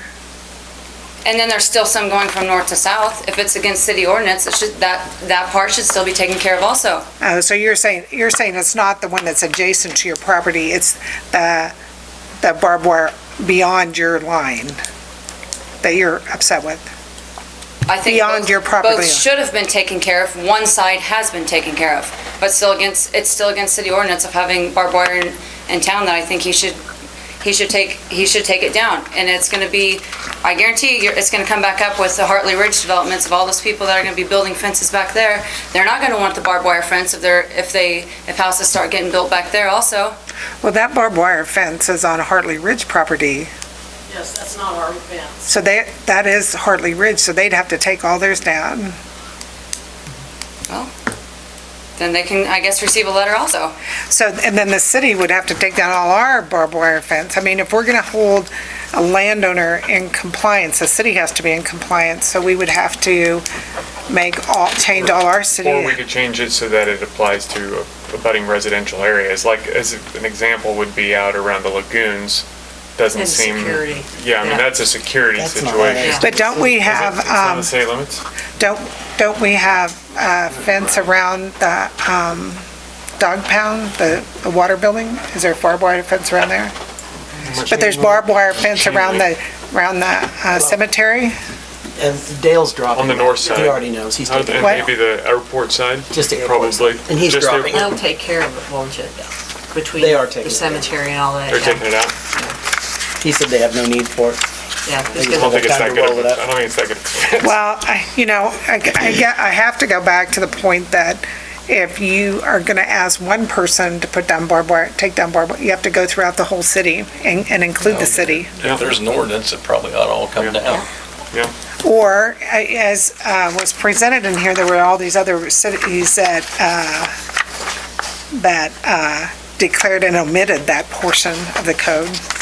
We could, I mean, I think this is the kind of thing we should let Butch go about, getting a hold of people, and if they want to come ask for waivers, I guess they can do that, but if it's in the ordinances, we might as well be enforcing it even-handedly. So you're saying anybody that has barbed wire would have to come and request a waiver? If they said, well, if they had some kind of argument, I don't know, we don't even have to do that, I suppose. We could take it on a case-by-case, but if it was somewhere where they had to keep livestock out and it didn't abut a residential area, that could be an exception. Well, we're just talking per se. strictly residential right now. Yeah, Well, I think but this the is- city, that's the way biggest it's written, the concern. city needs to be in compliance as well. Any Yeah. news? Is it past us? No. There are a couple places that have wire on top of chain link, and those were approved in their site plans. Yeah. So And that those tends to were be, approved. that's less of a safety thing because it's up. Right. But, they're the edge of town too. So when you go out, I don't know, along Keystone, I don't know if there's barbed wire fence along there. I mean, Keystone. the people that are on 11th Road and Keystone and 12th Road, no barbed I wire don't think there? so. There's some panel fencing along the Nord property, but I don't think there's any barbed wire. Well, what I think, right now, our ordinance reads that you can ask for an exception, right? You could ask for a waiver, I'm safety. saying. For safety. Security. For security. Yeah. Security. For security. And I guess, you kind of go back to the concept that, so we have land in our code that says you can have livestock. So, Yeah, but there's other kinds of fences to control livestock besides barbed wire. but barbed It's wire pretty good is for it. approved I know. by the state statute. There's a long list of other fences that are approved by the state. So at this point in time, what we can do is we could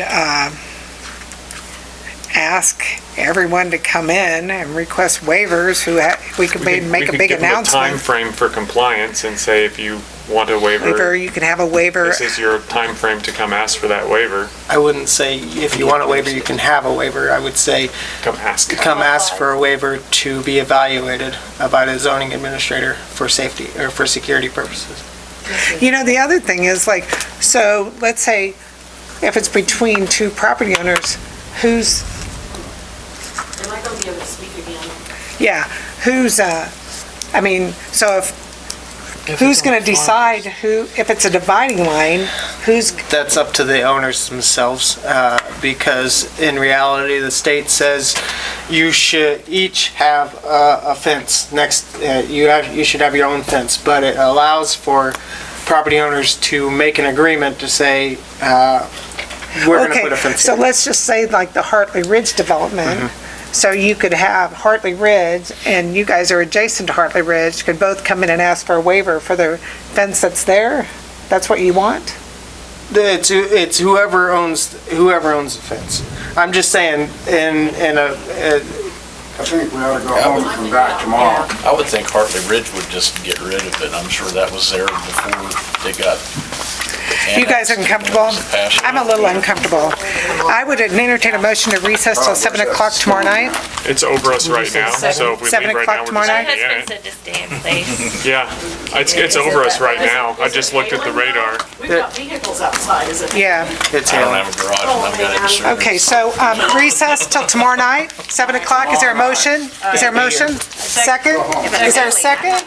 Hello, is there a second? Second. She said. All in favor, say aye. I'm wanting to stay. Who made the motion to go? I don't I don't think, think they had a motion, just a second. is there a motion to go? Is there a second? Second. All in favor, say aye. Aye. Opposed? Aye. 3 opposed? Okay, we go. We'll have a meeting. Vision of the house. Are you opposed or not? Okay, you, Okay, there were 4. Terry, wait. No, there's 4. There's 4. It's 4. It's 4. There were 4 who didn't. There were 4? Of those Will you do 4. roll call, please? Stay Okay. here. Stay here. Jason, I'm not gonna let a car get No, nailed on, I don't want to, I want to stay. worrying about It's Kevin, hailing, I'm not going outside anyway. Kevin, stay. Diane, Todd, stay. It's hailing now. Terry He's a- must be go. Terry, are you a go? He's going. He's a go. Gina. Gina? Go. Stay. I'm not gonna go out in the hail. Okay, so you got a 5-3. If it's hailing now, it's pointless. Stay indoors. Where is the safety spot here? In the safe. Bathrooms. In the safe. I think we should go. I think it's just hailing. And it's too late to go out in the hail. There's no sirens. Well, there That was the other night, and my tree was spinning in the They backyard. just canceled the. We just can't, Big severe thunderstorm warning. They just canceled Let's it. see if it's hailing on my Jeep. I doubt that's the case. Is it a soft top or a hard top? Oh, you're fine. No. No. No.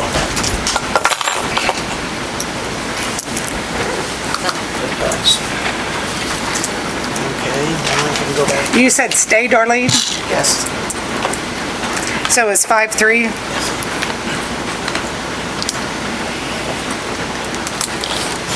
So anyway, I think we should make sure we notify everyone who has this and we start working towards getting everybody in compliance or waived. Could I speak a little bit again, please? Yes.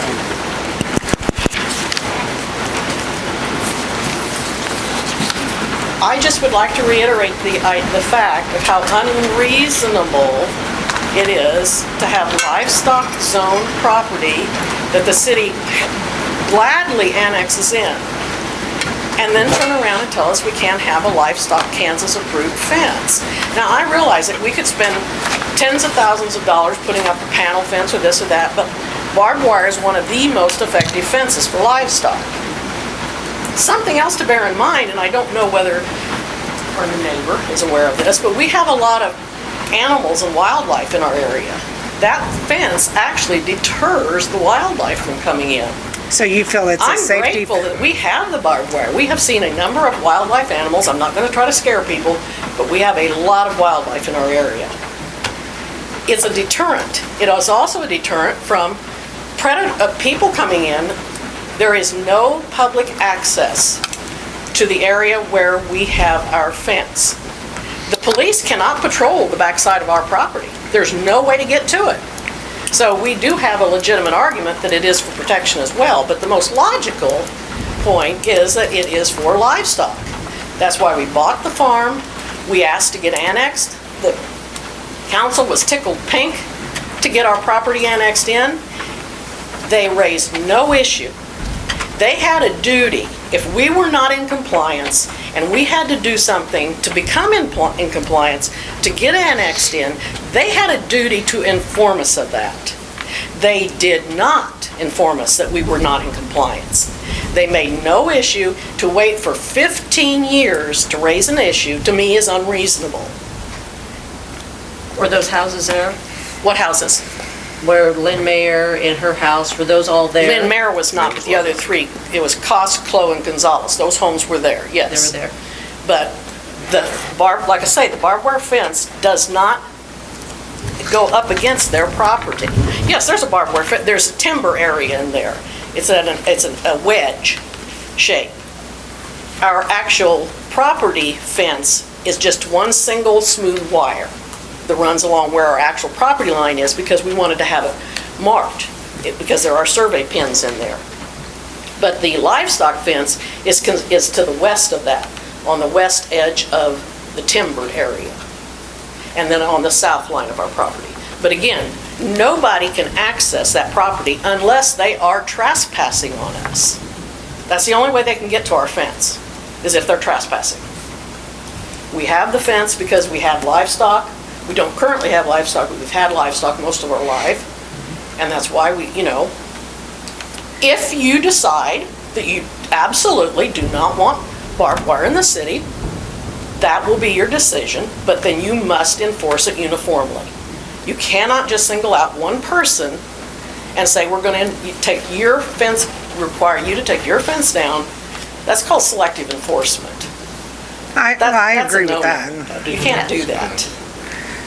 So, And that's what Todd was saying, that if we start here, Yeah. we're gonna have to continue. Right. It wouldn't be Nobody's fair to picked just you single out. out somebody. No, it's not. No. so I guess you raised 2 points. You want to know, since there was never, if you have grandfather rights independent of the waiver concept. Correct. Right? Because they annexed us as is, we had the fence in place, they had a duty to come out and inspect our property to see if we were able to be annexed. They didn't do that.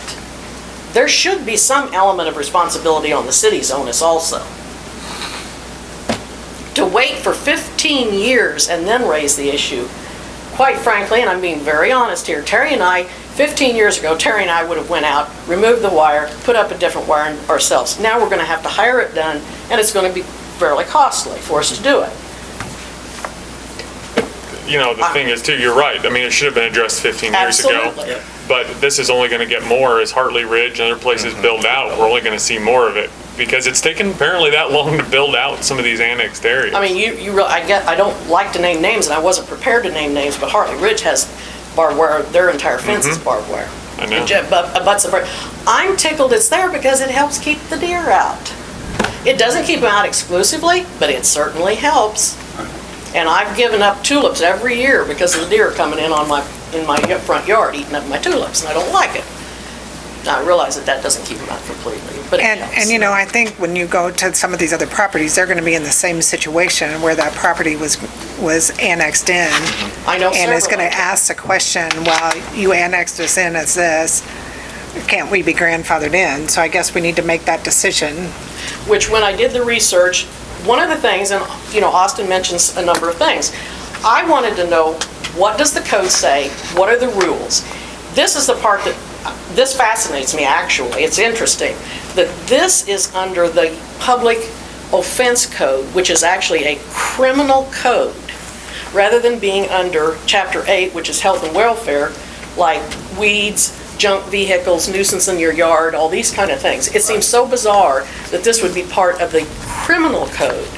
So actually, the city, it should have actually been a criminal citation rather than just having the city clerk write us something. Now, I mean, they said that they were trying to do us a courtesy. Well, maybe that's true. I don't know, but really there needs to be some clarification on who, like one of you, I believe, mentioned having Butch do it. He has no authority to enforce this code. It's part of the criminal code. It's not part of the city. Now, if the city wants to have the responsibility and do the regulating, which certainly seems more appropriate, where it needs to be is in Chapter 8. And you guys, as a city, need to sit down and decide, okay, we're either going to allow it, or we're going to grandfather them in, or we're going to let waivers, or whatever you feel is reasonable. But you have to treat everybody the same.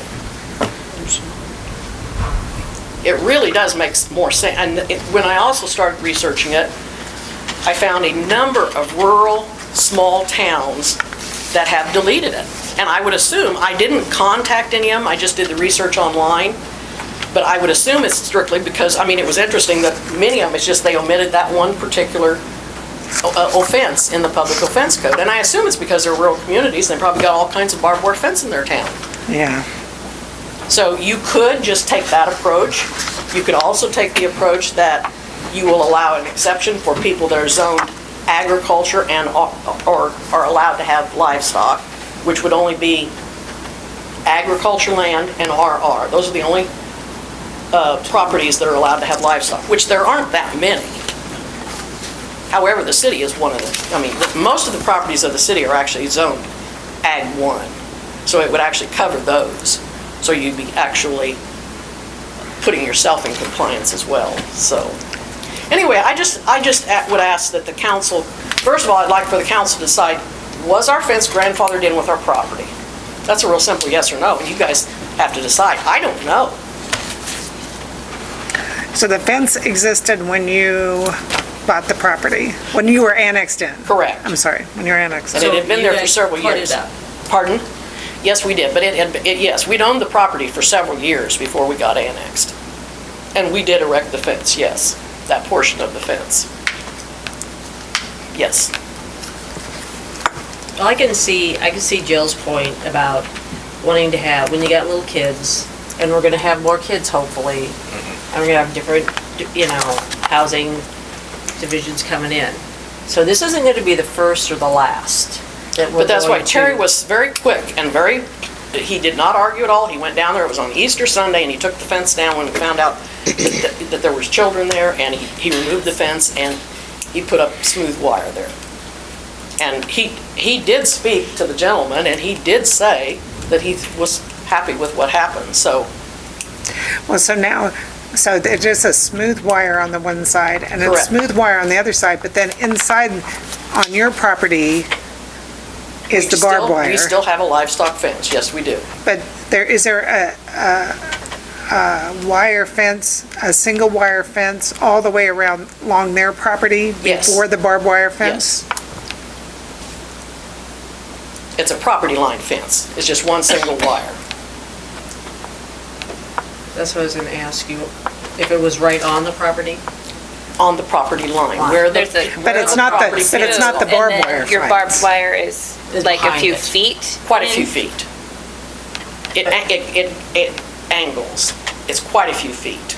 At the top part, I'd say it's about 50, and the bottom part is more like 200 feet or so. I mean, it's quite a ways. Oh, so it's not like 4 or 5 feet? Oh, no. Yeah, that's Oh, the no. ones. It's considerable distance. So, I don't, care how you resolve it, but it does need, the city does need to be consistent, treating And that's homeowners the fine. same. And actually, this may be a good thing, going around, that we're gonna have to, like, for specific reasons, like, we talked security, different buildings that we have up at the lagoons. So so the city is gonna go through and waive our own. I think we should consider our own. I think we should consider our own the way we'd consider somebody else's, whether Okay. it makes sense or not. So make a list of where ours is. That's just it. I don't think we should blanket exempt ourselves. I don't think that. Whether we really need it or not. If we don't Right. need it, then take it out. We need to do further research and I agree with that. take a look at what I think that that's a good idea. I would like to ask if in the meantime, while the city's doing the research, if you would please give us an extension. We were told that we had to have our fence down by June 14th.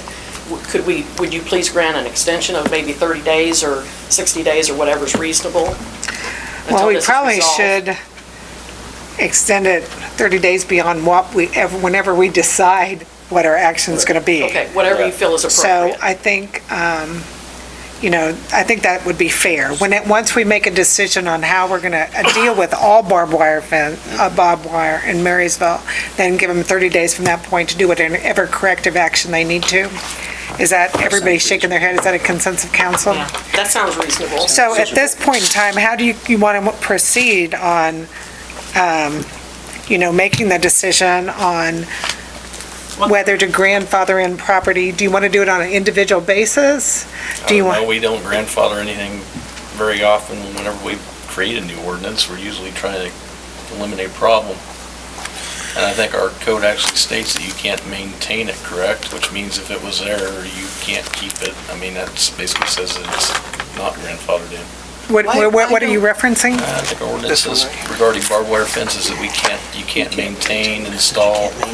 Maintain would be existing. Why don't we research what barbed wire fence there is, where it is? But we already altered that, I'm sorry, we already altered that to be That's Except. Approved by the ex- zoning, yeah. Except after application to the zoning and good cause have shown that the fencing necessary protection of person and/or property. So we've already made an exception to that, so we can't. This is animal, that's property. No, stop. It uses this wording and adds our wording, adds Right. onto it. Right, so we are saying that we already have an exception that exists. Right. My understanding is that once the city adopted and incorporated this Kansas League of Municipalities Public Offense Code, you guys, as a city, you guys incorporate lots of standard codes. Every year. Every year, because it's it's an abbreviated way of getting your business accomplished. Okay, it also says that as long as you do not conflict with Kansas law, you can either delete, amend, or, well, there's one more. There's three. You can change or alter or delete. You can do what you want to with the code yourself. You don't have to keep it. That's why I gave all those examples of towns that have simply just deleted it out of their book. You have the prerogative, and I mean, it doesn't have to stay that way forever, So the barbed wire is in the offense code, it's not in state statute.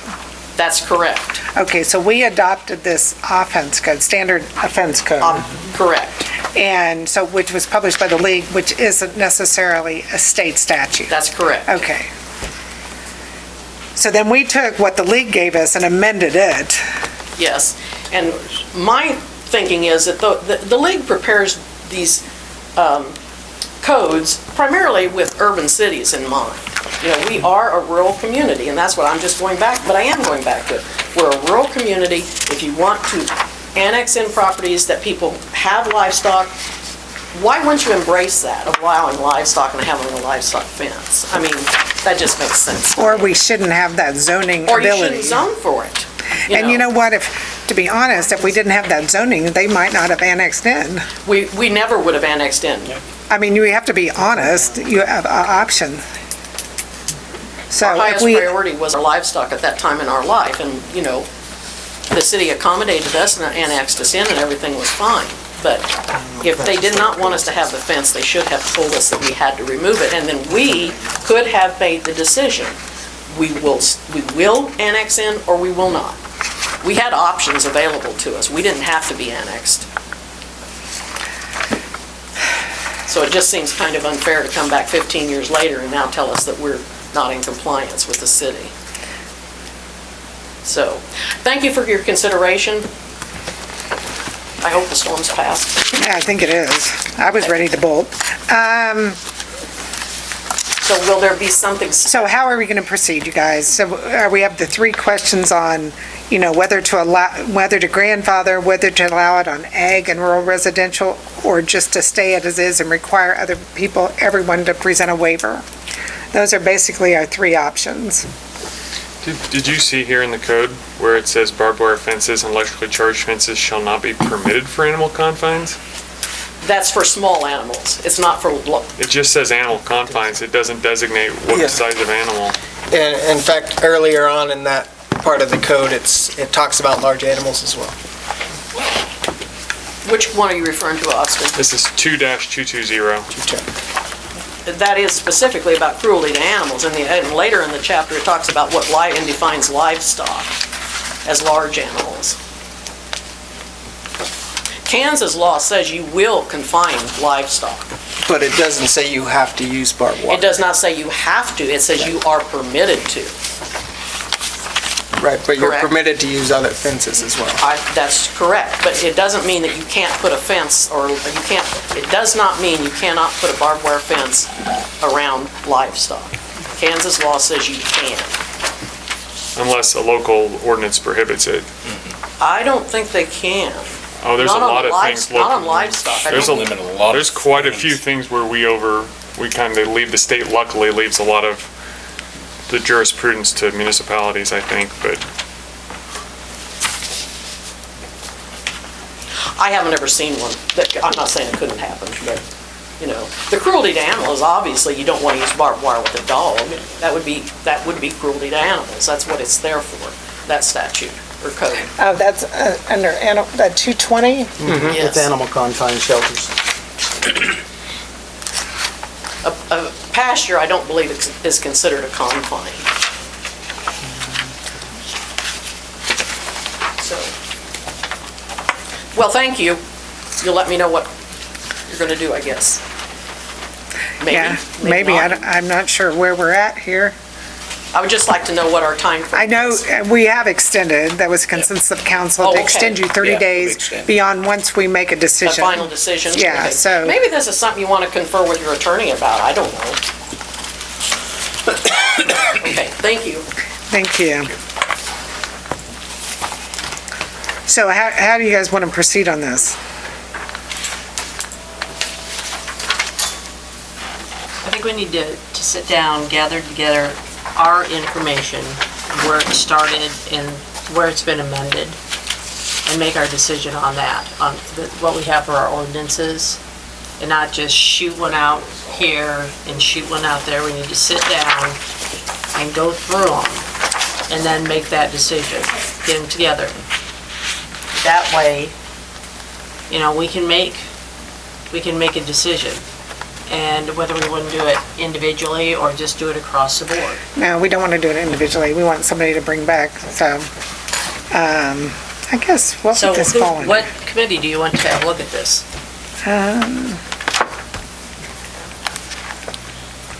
If anything, I could think police and fire would be one. That might make sense. Make as much sense as Police and anything. fire, since it is a criminal. So what they're gonna do is review all our ordinances related to the fencing, right? Yeah, we'll have to review that. Okay. But I think in the, we need to make sure, you know what the best thing I liked about Butch as a code enforcer is he didn't isolate one specific person. He went through the entire city and everybody that had weed problems, he took care But of. we also give citations based a lot on complaints. I mean, there's other ones. But what we need to do and is that's once, not how it should work. it should, but, If other areas that have barbed wire get pointed out, then they need to get taken care of too.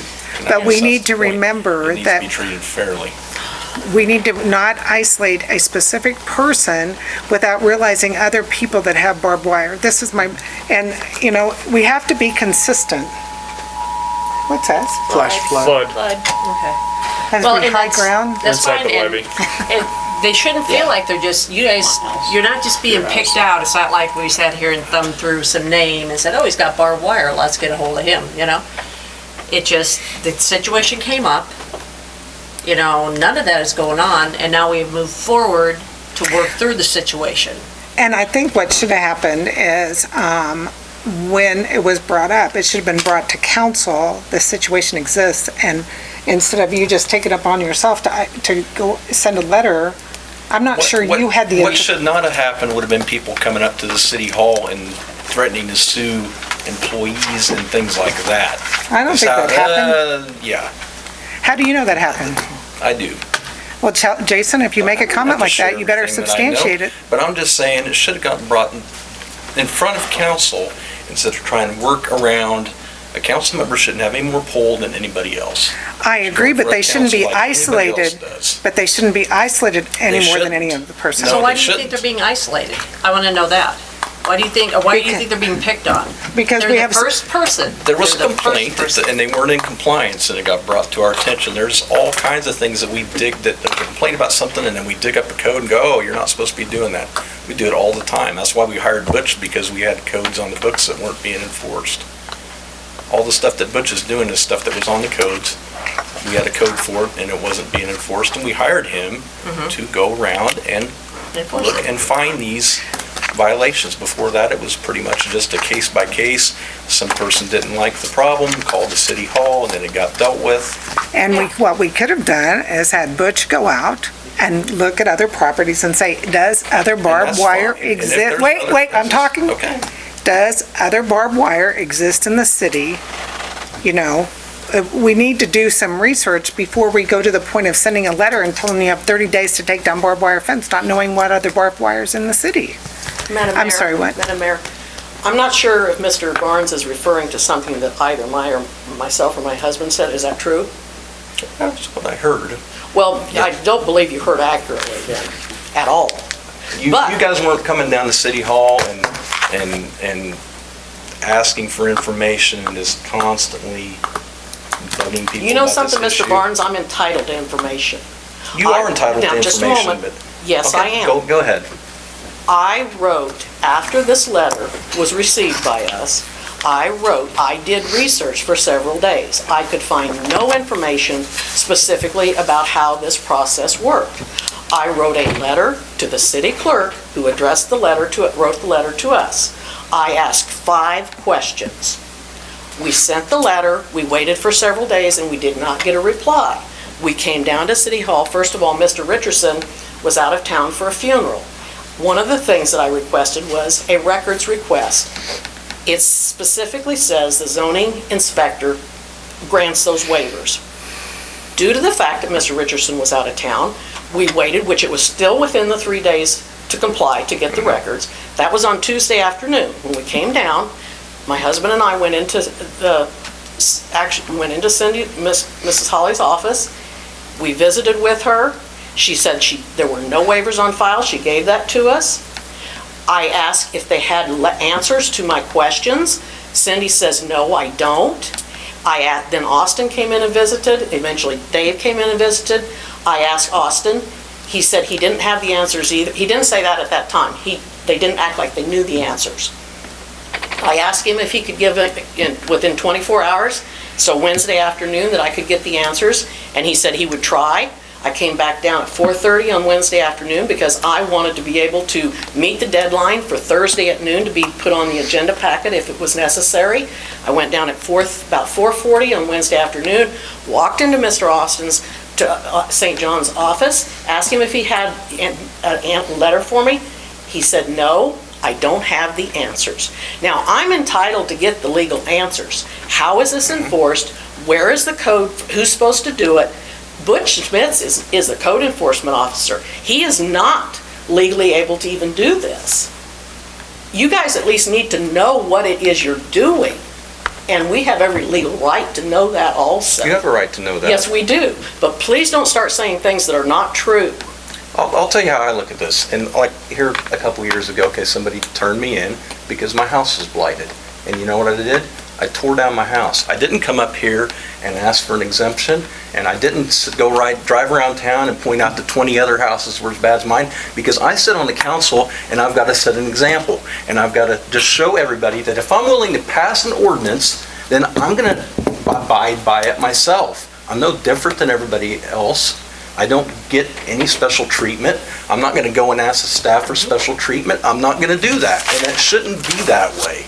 It should not be that way. Asking questions.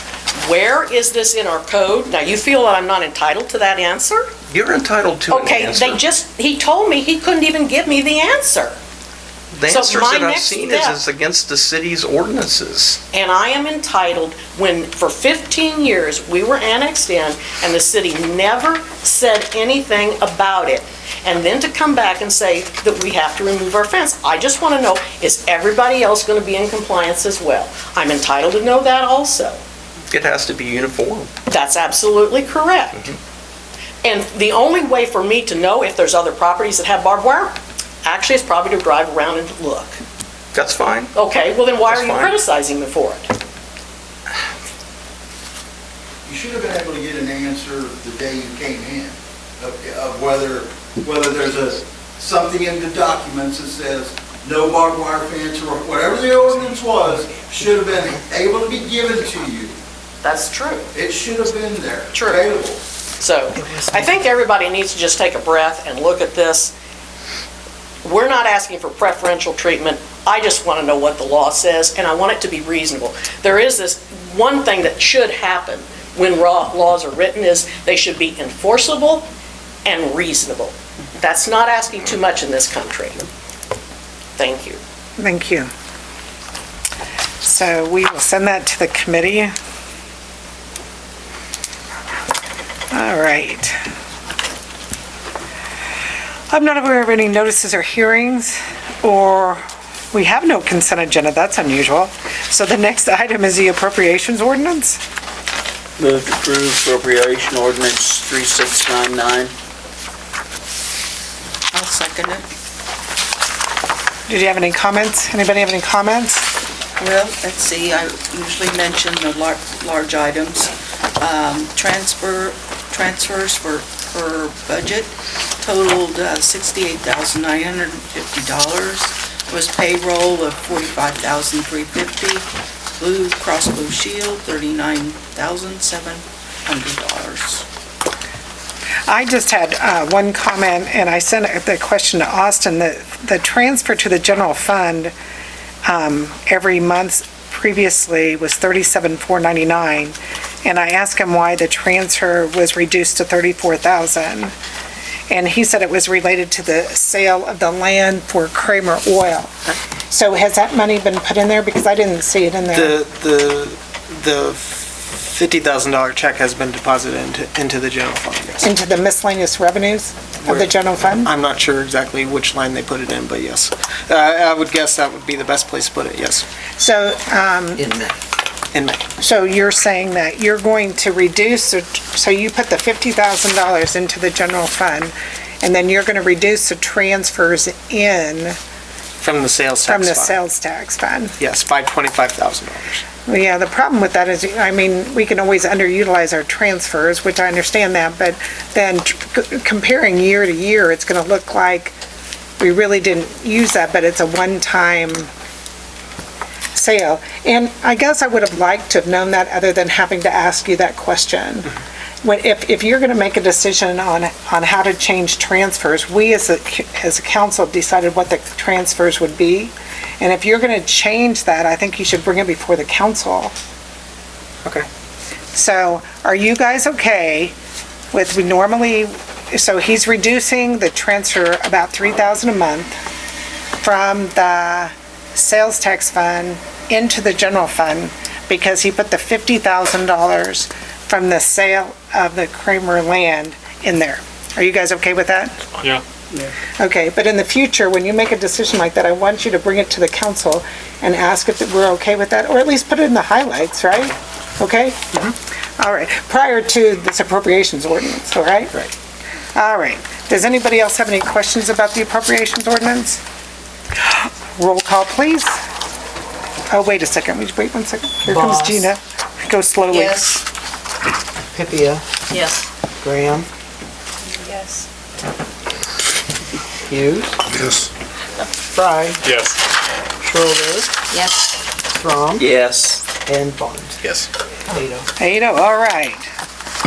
Moving along. All right. First thing up is you're up, Austin. All right, first thing on the list is tennis courts. I did have a conversation with Bill Mullen, the superintendent of schools, about the tennis court repairs. After he presented it, our request to of a mill and overlay on the south courts, he informed me that the school district would prefer to stay in an agreement involving the tennis courts as we currently have, which I have wrong.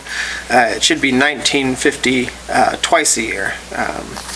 All right, Cindy? Right. Yep. Correct.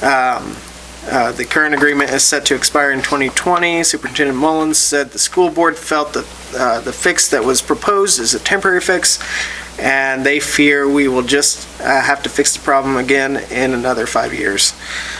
Superintendent Mullins did mention that the school board, and he would not guarantee anything, school board might be more willing to participate if the tennis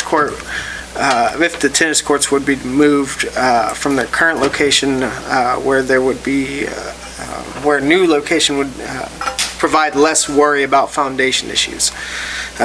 Superintendent Mullins also stated that the school district would respect any decision made as far as the maintenance of the south three courts. So the key word to me is might be more willing. Yes. And they still want us to put it on our property. Yep. So we still have the same issue where it's on our property and they weren't very willing to take a capital lease out. It's very, I think we and have to Mr. have- Mullins is gonna be leaving soon. I I don't think know. we'd have to have it all really an agreement, a long-term agreement for ongoing maintenance and things drawn out.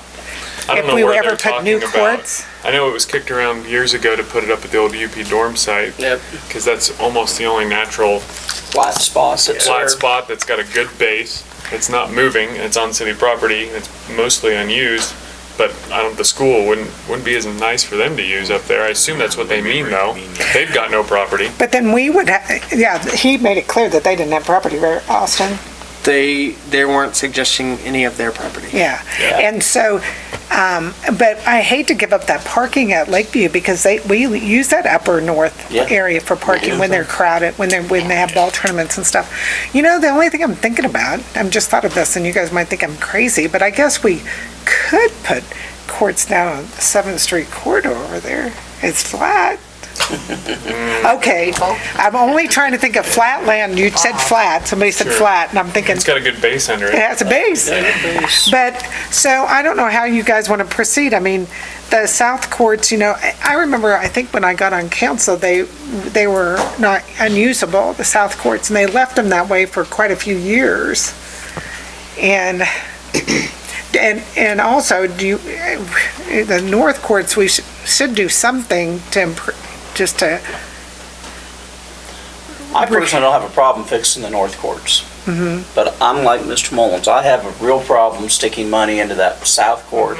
And in 5 years, we're gonna mill it off, and we're gonna spend another 100,000? 100,000 to do it. I just have a problem doing that every 5 years. So can you think of anywhere to put courts? At this point in time, what do you propose we could do as a city? Mayor, I would like to bring out a correction Okay. to the article in the newspaper last week where Mullins was talking about the courts. And in that article, it said that they were paying $19,500 a year for the courts. They're Oh, is that what was in the paper? Yes. 19,500? per year. Oh, man. And over. We missed out. Over 5 years, if they pay twice a year, that would be the total for 5 years. Okay, so 1950 twice a year would be 3,900 per year for And the then courts. another correction in the week before paper, I was quoted as saying that I said that 3 courts were adequate for Marysville. What I said was, and I'm not sure if it came from like the Kansas Government Journal, but a couple years ago, we were talking about the tennis courts, and someone quoted from one of the. I think what we did is we went to USTA Yes, and they standards. said for population Yeah. of 3,000, 3 courts would be adequate. Well, It what wasn't in that article, what necessarily I didn't like about in that article was it said that they paid to use the ball fields, and they pay the city nothing. Those Feldfield and Lakeview, they do not pay the city anything. We pay for all the water, and we pay for all the lights. They do pay Marysville Sport and Recreation, but they do not pay the city anything. And a lot of people. And just to clarify that, because that's an Yes. important point, and that, I think that was in the newspaper, because they claim that they paid to use those fields, but they do not pay the city to use those fields. So that is something that we are giving the school district. Going back to the courts now, that we've corrected everything. Well, I mean, I know it's like a loaded question about moving the courts, but, you know, we always need more space down there. There's always a need for parking and things. Not that I'm saying use the tennis courts for parking, but there's more room than just the UP dorm site up at Lakeview. There's the old volleyball pit area, the horse arena, which somebody's going to be unhappy about the idea of getting rid of that. I mean, I know courts have to be north-south aligned. That's a thing in tennis so that the shadows are even. But there's room to put, I mean, even if you were going to keep just the north 3 and put 3 up there, or do some sort of, I think the way forward is Split to 'em. do some agreement, long-term agreement with the school. I mean, they obviously value their program, and maybe if it's a newer courts like that, they might be on board with it, because that's kind of what I think Mr. Mullins is alluding to. Well, I know years ago, we used to play at the 3 courts in the park and the one out at. The country Oh, club? the country club, that's true. There's one court out there. Yeah, there was. I don't even think It's there's, not there anymore. There's- yeah. Looking at, But we were home, they were shuffling kids back and forth back then for that. But we would only do that if they would share in the cost of that. And the correct. share in the maintenance of it, and it'd have to be a long-term capital Right. lease agreement. And I look at our north courts, yeah, probably this next go-round in 5 more years, we're gonna have to peel them down, mill them, and overlay them. I think they're more stable because Well, I've I seen think- pictures from the 20s that had tennis courts there. Right, There's yeah, been I courts do there too, a but it long just, time. with the constant freeze and thaw of the Kansas weather here, eventually that still bubbles up and cracks out, because asphalt's just part of the system, so. Now, aren't they getting ready to take the arena out? Didn't we talk about? Well, we talked about taking out and making T-ball, like blast ball. Up there. 2 fields would fit up there. I wonder how many courts we could get up there. Well, it looks like you But could that get wouldn't be 6 if you north-south. put them Yeah, All- seeing that's, looking at aerial Are photos. they flat? Yeah. Is it flat? It's flat. But you would want to go ahead and redo all 6 courts up there? Well, you could put, well, that's the thing too. I think if you planned right, you could put in 3 up there and leave room. And so if down the expand line you later on. decided you wanted to move all of them up there, just, Kevin, we've had problems down in the park forever with the tennis courts, correct? Forever. Instead of throwing good money after bad, and yeah, it's gonna cost quite a bit, but we need to also go to the school district and say, listen, you guys are the ones that wanna use this too. You're gonna get, at times, the majority of the use out of it. We're gonna try to solve the whole problem that we're having down there and move them, but you guys need to cough it up too, because it's just not us doing this. it would have to be predicated on their being, They're into. yeah. Yeah, And a good and that agreement, capital lease only, agreement. yeah. Yeah. So with that being said, so at this point in time, what do you want to do? Do you want to fix the 3 north courts, let the south go at this point in time? I mean, I don't think there's a point, the point that we have to mark them off and say they're totally unusable. I mean, we don't have I don't many think they're that bad yet for that. that we have to condemn them. Yeah, they're not that bad yet. So it gives us a year to have those discussions with the school board possibly. Yeah. But to go ahead and fix the 3 north courts, so we have 3 really nice I courts. have no problem with that. So you want to get a bid for them just to do the 3 north courts and bring it to us? And maybe mark them for the pickleball. Oh, too, and while mark we're them at with it. the pickleball, Yeah. yes. 3 north Pickleball. with pickleball, okay. All right, and then south will leave for now. And, have those discussions with the school board in the next year, and then we'll have to make a decision, and maybe in 2020 what to do, because their contract will end in 2020. It's a perfect time We have to, the time to do it then. yeah, With them, Yeah. yeah. okay. Wait, so that is that. All right. All right, next item, last time you asked me to bring back an RFQ for stormwater engineering for Lakeview. I've been working on that, and I just wanted you to know the questions that I was going through to make that RFQ happen. And these are some of the things I was able to get from a company that has stormwater engineers, and what they would be looking for in an RFQ, what kind of details as far as we want them to look into.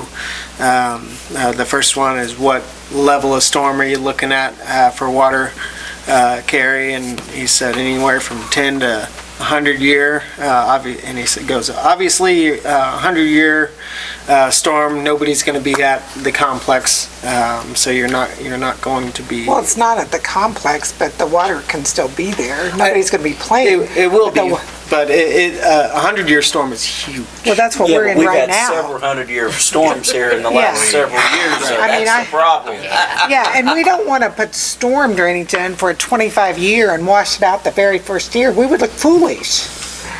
We don't want to be doing that. I think we should I'd rather do overbuild it. extremely conservative, build it for 100 year, and we're gonna put a Let's do new it right fire this station time. on, then we create more concrete. I And agree. we're gonna have more water running down there than we ever had before. And I think we should, like on number 2, we tell them to analyze the area, like, we wanna go from, probably from 17th Street to Carolina to Laramie, all the way down to the lake. I mean, I think we wanna do a wide stance to pick up what Yeah, you we said. do. We want to pick up everything that flows down through And that pick up what ballpark. you said about Laramie. And so our area would probably be, we don't have to go beyond 17th, do we? Or is No. that 18th? That's 18th? What is it, Darlene? 18. Okay, so from 18th would be west of the American Legion. We Right. would be safe from there, right? Because that water drops the other way. And Laramie would be safe, right? And then over here, Calhoun, or would we go all the way to Highway 36? No, because it drops, everything curves from You think we can do, what's that first street, Calhoun? No. Carolina. Carolina? Would you think Carolina would be it? Yeah. Because And that then all water the way comes down to that the curve lake? and goes south. But, just like you said, we've had a couple 100-year storms now. Yeah. And 30 years ago, they didn't address this. And now, how about if they come back 10 years and they've had 2 more 100-year storms, wash out all the drainage that we just put in, and they say, look at that council in 2019, had a chance to do it right. Let's do it right this time. And you might as well put it in while you're figuring, if they're gonna end up putting a fire building there, that water's gonna come off that roof because it's a metal roof or a roof of some sort instead of grass. And you're gonna gain that much more water that's gonna have to go someplace. And possible tennis courts. Huh? Possible tennis Oh, courts. there we go. If we Well, put- and your concrete apron and all that stuff out front, whatever you're gonna have at that fire building Yeah, it's all concrete. is all gonna be concrete, so that's a non-porous surface, so that's gonna be runoff too. And I think what we should do is when we have them come in, we identify this could possibly be a tennis court, and this is where the fire station is gonna be, and Yeah. lay that all Lay out. that out so that these guys, so they know that there's gonna be more water More than water just than there because is there's even no now. grass. Yeah, So, that's understandable. so I think we want 100 years. We want to do it right this time. And regarding number 4, I think, the best person to talk to is Brian. He's gonna tell you the flow of where all the water's gone each and every time. I asked him to take some photos, and he said he has been. Oh, it's raining I hope he's out taking photos now. And, Because it wouldn't have taken. then on number 5, you talk about CDBG, so talk about CBGG for a minute. We have 500 surveys in at Good like job. 56%. So we should meet that 51% criteria, hallelujah.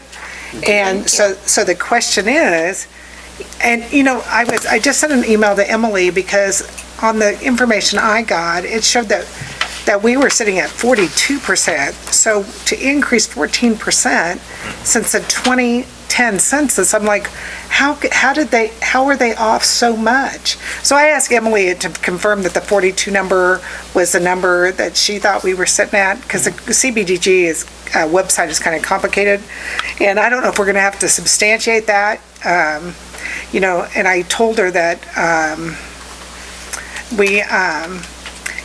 believe 70% of the people qualify for, 60 or 70% of the kids qualify for free lunch in our city. And just the transition of people in our city since the last census.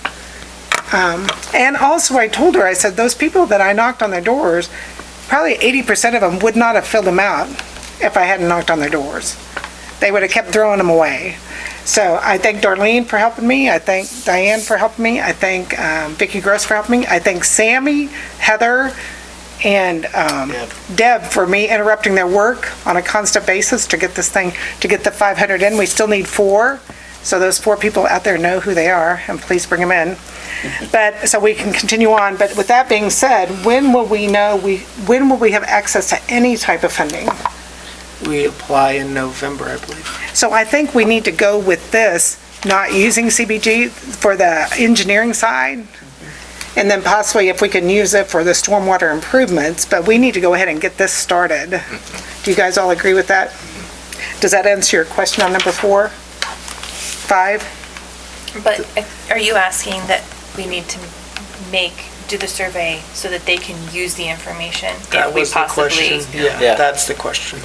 So, Because the PER is a little bit more detailed, and it's not just looking at one thing, it's looking at a ton of different things. So like he says, it's an in-depth report. well, I think we need to do that in hopes of getting the funding for it Instead of going back and redoing and not it. doing enough. I think we want to overkill on the front end and get this fixed. And, we've paid for engineering studies that we've never used, and we're committed to use this and get it fixed, so go for it, right? Yep. So whatever the more You complicated said is. Laramie to Carolina, was that? 17th Street, or is that 18th Street, what'd you say, 18th? 18th to Carolina to Laramie to Lake. That's Okay. the square. Okay, yeah, gotcha. But of course, adding that firehouse and Yes. potential tennis courts. I don't think there's anything else that we plan to put impervious on there, do we? Is there? The rest of parking, no matter what we do changes, we're still gonna use it for fields where water would go into Right. it. Parking, if for you the put rocks fields. down, it'll go through it. Yeah. And we do plan to extend out the concrete, which you might want to put on that, Around around the concession stand. Yeah, show that we do plan to add that concrete. And a sidewalk. And the sidewalk, yes. So make sure you include all those. And maybe we'll have room for a field. What? Maybe we'll have room for fields. Did we answer all your questions? I think so. All right. All right, next thing up, meeting room chairs. We did try to do as much looking around for chairs as possible. We did come across that the chairs the Legion currently has, and they seem to match criteria that people are looking for where they want to sit as far as a high back and a comfy place to sit versus as far as a new chair goes. And it was beneficial because it's one sitting out there that everybody's gotten the test, and everybody who has gotten to report back to me said it's a pretty good chair. And everybody's experienced it out at the Legion when they go out there. So we felt it was a good fit for the meeting room, for not only use, but also price-wise. Especially if we're going to if we approve this, we order in conjunction with the Legion, which further brings down our price as far as the chairs go. Right now, they had put a quote together for 200 chairs. I figured with the size of the room, with some left over, 125 chairs would be good.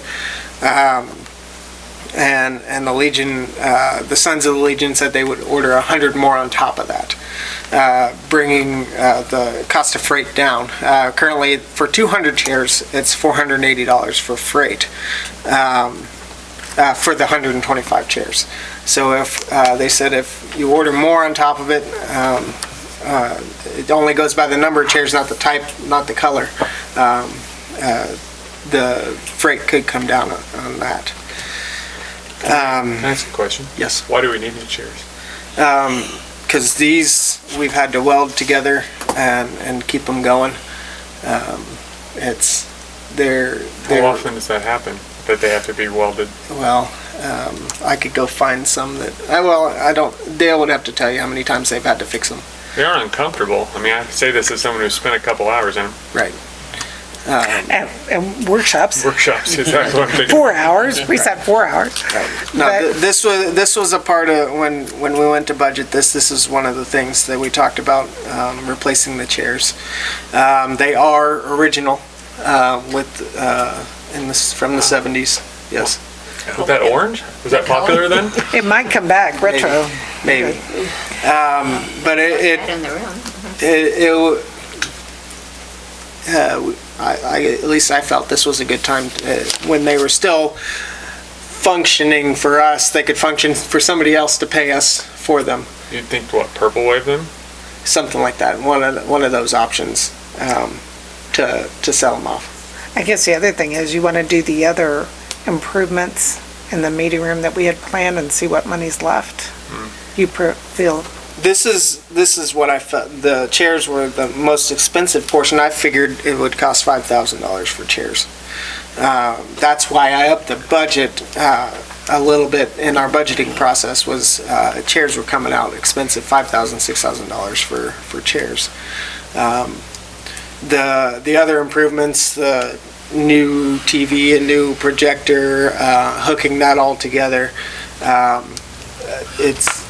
I'm just looking for somebody to facilitate that connection. Now, the equipment itself shouldn't take up the rest of the budget. It just, as far as any other improvements. What do you guys think about the chairs? Well, they're so attractive. But no, 40 years, they've had a lot of use. And not throwing stones, people are getting bigger. And if we need something a little sturdier, they are. They are. Over the last 40 to 40, no, don't leave me like that. They've proven it statistically. You know, we need Well, I don't know the weight something limit on these chairs. What's the weight limit on this chair? On these new ones? are different. 500. 500? Yeah. Wow. Yeah. And, What if it beefier?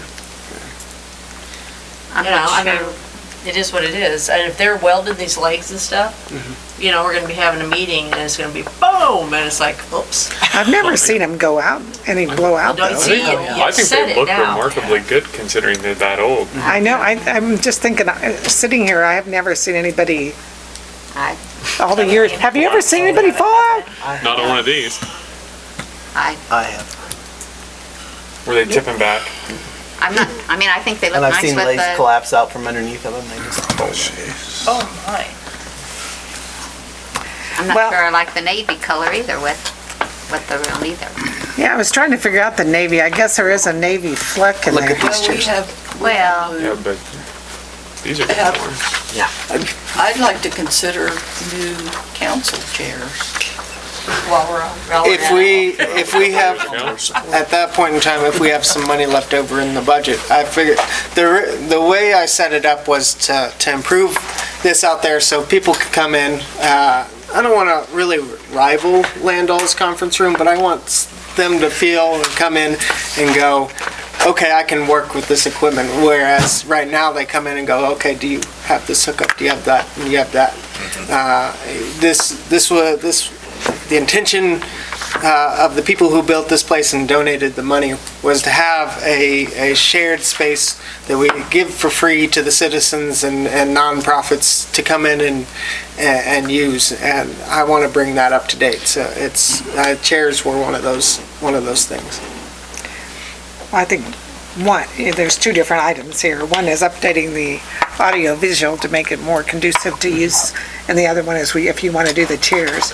So, I'm definitely on board with the audio visual. I understand the utility of that. Right. And I feel like I put the money in there for audio visual and chairs. that doesn't mean we have to buy the chairs, just because there's money in the budget. So what do you guys want to do?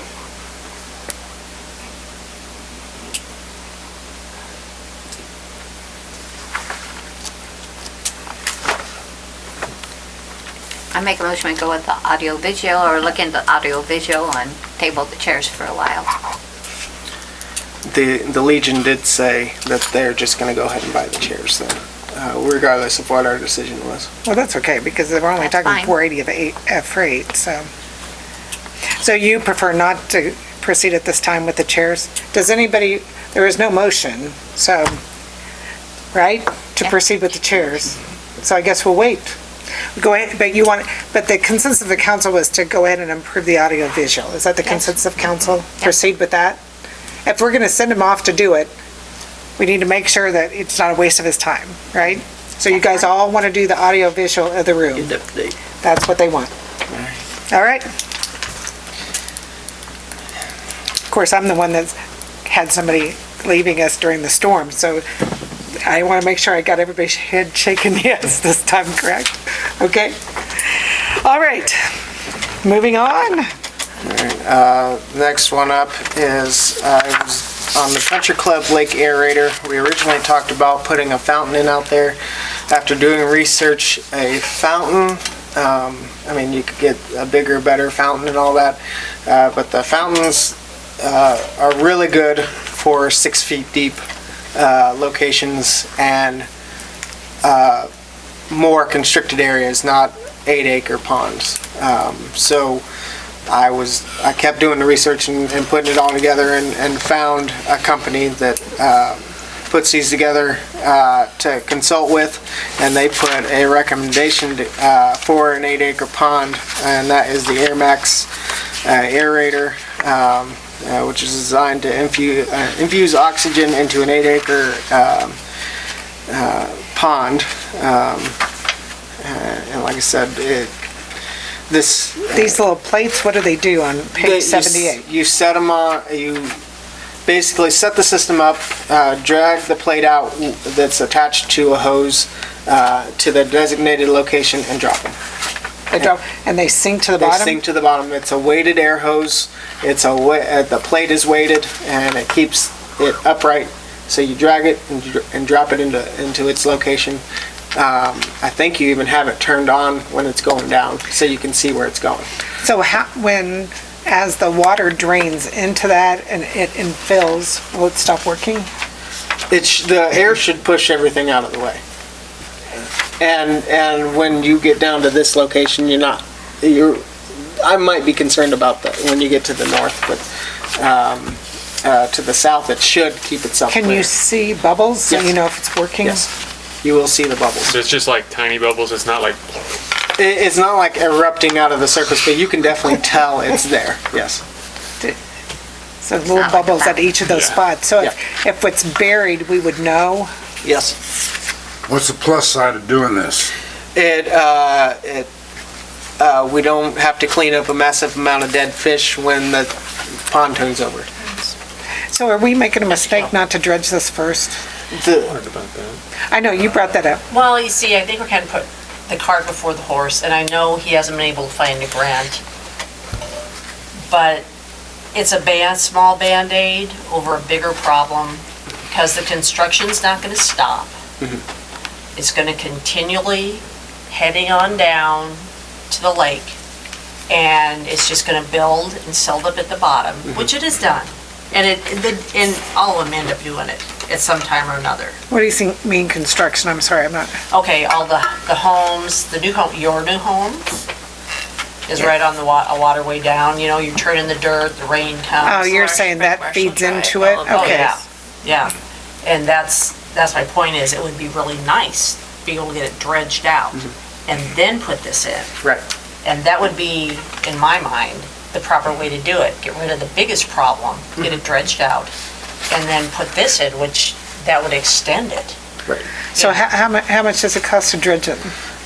They told me, I found one company and I'm using their low numbers. First, they said their minimum mobilization fee was $25,000. And this is a company that does it without draining the pond. Really? We wouldn't want to drain the pond. Right. But a lot of last time use this. That's what they did last time. They drained it last time. You drained it? Heavy equipment. They drained it, brought bulldozers and stuff in, Drained it all out. Nobody's going to let us drain it right now because there's too much water around the world. Right, and I did look up We should that have drained it before all this. in 1972. Is that when it was dredged? Yes. 1972. Wow. The city was I think the city was in contact with the Army, not the Army Corps of Engineers, but the Army itself. They wanted training. So they drained the lake. Let's see, I always get confused on the months. Okay. March, Army said it was high on their priority. April, this group of contractors organization said it was okay. And May, their loader broke down. But it's... I hope that's not a tornado. Hello? Doesn't the country club own half the lake? More than half, isn't it? They do own half the lake, don't they? Then to the middle of the channel, and I think the channel is actually on the west side, west of center. But so they did it in 1972, dredged it out. So it didn't cost us anything? It didn't, well, no, it didn't. And in fact, they had minutes where people were donating money for the Army's fuel to do it. So what's the So Army where'd they up to these days? dredge it to? They, David told me where they took it away. Some of it went up onto the banks. Some go to Sonic. And I think some went to Sonic by KDOT. Oh, but does Landell still have a pit back there behind there? Not much of one anymore. Really? Is it filled in? It's filling in quick. So that's the last time it was dredged. What year was it? 72. Okay, they, Oh, wait a second. Paul wants to tell us something. They built the runway with dirt from the lake. They built the runway to the airport. Okay. From That wasn't in the minutes, so I didn't have that information. Well, could you You know do the Paul's tennis around courts with 72. dirt? What were you going to say, Darlene? What were you gonna say? I'm sure. oh, I didn't think Sonic was filled with loads Everything. of dirt from. In between all over that the area, place. yeah. Because I was at the bank across. What'd you say? Use the dirt? Use lane? use the ball fields. But we'll eventually end up back in there. Well, there you go. Okay, so going back to the company, so yes, they drained it, they let it dry, and then the Army came in and cleaned it out. It looks like to get it back down to the depths, possibly, and I'm generalizing, 15 feet of silt. At least. Probably. It's almost 6 so- feet of water. Yeah. So $25,000 minimum to get them out there, this company, and $10 per square or cubic yard. Okay, cubic yard. Cubic yard Of dry or of muck? Because I mean, Of cubic muck. yard of water. of muck. It's a Yeah. lot. So they pull it, they measure the cubic yard when they're taking it out. Because they go and dry it on the land, let it if there's enough space, they build a little area where it can drain back into the pond, and then they can take the dirt somewhere. Or they have to construct tubes if there's not enough space. And that amounts to quite a bit of money. Well, 8 acre, it's an 8-acre pond, right? 8-acre pond. And it's 15 feet? How many cubic feet in an acre? How many feet in an acre? Cubic yard. Cubic yard. How many yards? How many cubic, not cubic, but how many square yards? Maybe the Army wants to do some training again. I'd like that. I think they've changed their priorities Well, as far as Fort Riley. Okay, so is this, going back to this product, is this something we can put in, pull it out? Yes. 5 deep. Okay. Yeah, it's an easy, it's a drop in. So- 1 acre is 4,840 square yards, I'm sorry, 4,800? and 40 square yards to an acre. Okay, and so we have times 15 feet, cubic feet to make it cubic? Times, what, 5? Times- If you times times 5. cubic. Times 8. Wait, that 4,840, is that 1 acre? That's 1 acre. So you have to take it times 8, and then you have to take it times Times 5. 15? That's a cubic, or that's a That's a square? That's a square Yeah, yard. so you have to take it times a Times 5. 15. If you're Times 15 5. foot deep. 5? Because it's 3 foot in the yard. So you take it times 5. Take Oh, that I'm figure sorry. times 5, yeah. So whatever that is. A lot. A lot. So, but that doesn't mean we have to do the entire 15. We could take it down 3 feet, 4 feet, 5 feet, or do 2, or do 6 feet, or something like that. Make a huge difference for the years to come. And that's a decision to be made, but this is something that if we do decide to dredge it, it will still be useful. Well, yeah. Well, if we take 15, no, 5, I'm sorry. Yeah. Would So be we almost need to talk 200,000. to The country club also. Or if we take Which I don't 15 think we're gonna feet. get a lot of positive response out of them. As far as money. Yeah. They might donate Don't to you. you dredge the lagoons? Didn't I hear that one? We haven't done that yet, no. That'd be more. No, it should be less because it's defined, it's like 5 feet down. Okay, I was thinking 10 feet. But it's not 8 acres. Isn't each pond an acre? Each pond, cell 1, how big is Cell cell 1 1? is 14 acres, 14. 13 acres, yeah. 13 acres, cell 1 is 13 acres? Yeah, but those are much more, cell 1 is much more shallow. But like I said, if we want to move forward with this will help even if we decide to dredge it. Well, the key thing to me is if we can pull it out and not waste the money. If we can pull the system out when we have to dredge it, Yep. at least And we we can not. just keep it until it fills back up Can and the put it back in. cords, so if it's whatever the depth is now, and then you dredged out 15 feet, can they still go down to the bottom at that point? Is it, We might have to readjust some of and buy some more tube, but that's, you can buy that in 100 feet tube, and they have the watertight connections that you can extend that out. Like, the max roll they come in is 100 feet, but some of these are already longer than 100 feet, so you could just add on to the end of those. To be honest, by the time we dredge it, this little 10,000 machine is probably gonna be done. I mean, I'm just trying to be realistic. The machine costs $10,000. We're trying to get, 75% of it funded by the grant. It's gonna solve our fish kill. It's probably a good thing to do. So will a gallon of copper sulfate. Fish won't be in there anymore. We don't wanna kill the fish. We want, People like to buy Worrying about cleaning them up when they die. so is this is this what you wrote up? Yes. Okay, so There's when a lot I, of kids and stuff go out there and fish there. so when I look at this, like the second line, it should be residents is TS. TS, and I think you already have as well, so I think you need to pull that second as well. Can I just get a copy of that so I can update? But, and then I think you should always refer to it as a lake. But I'm thinking, we need to talk about the odor. Isn't odor a concern when the fish die? Doesn't it When stink? the fish die, yes. Fish and flies and stuff, sanitary, I think we need to add that to it. Do you guys have anything else he needs to add to it? I was just thinking odor and sanitary. Yeah.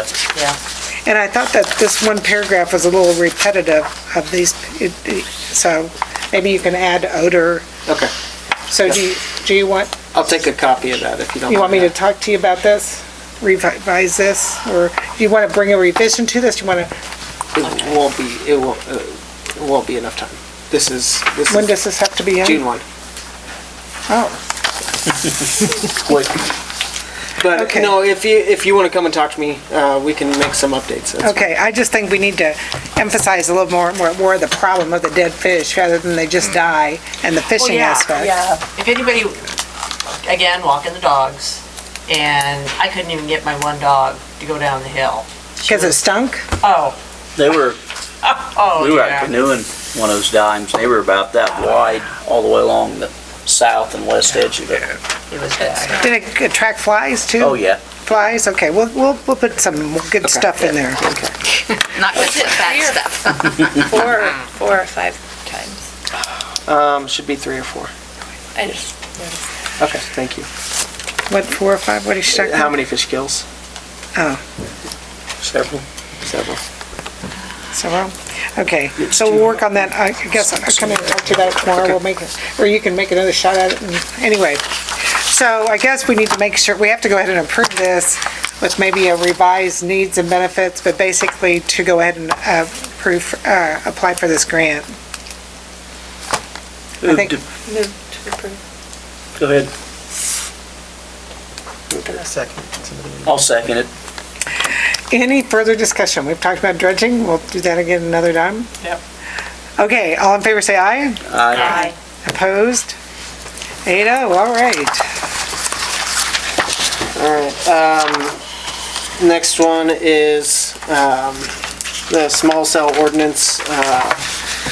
I included the draft, made 2 changes, from the last time, in 12-810 under G.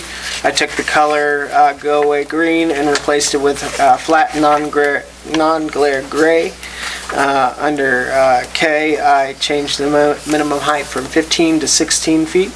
I did speak with Deputy City Manager of Manhattan about this ordinance. He didn't have any recommendations on changes that would make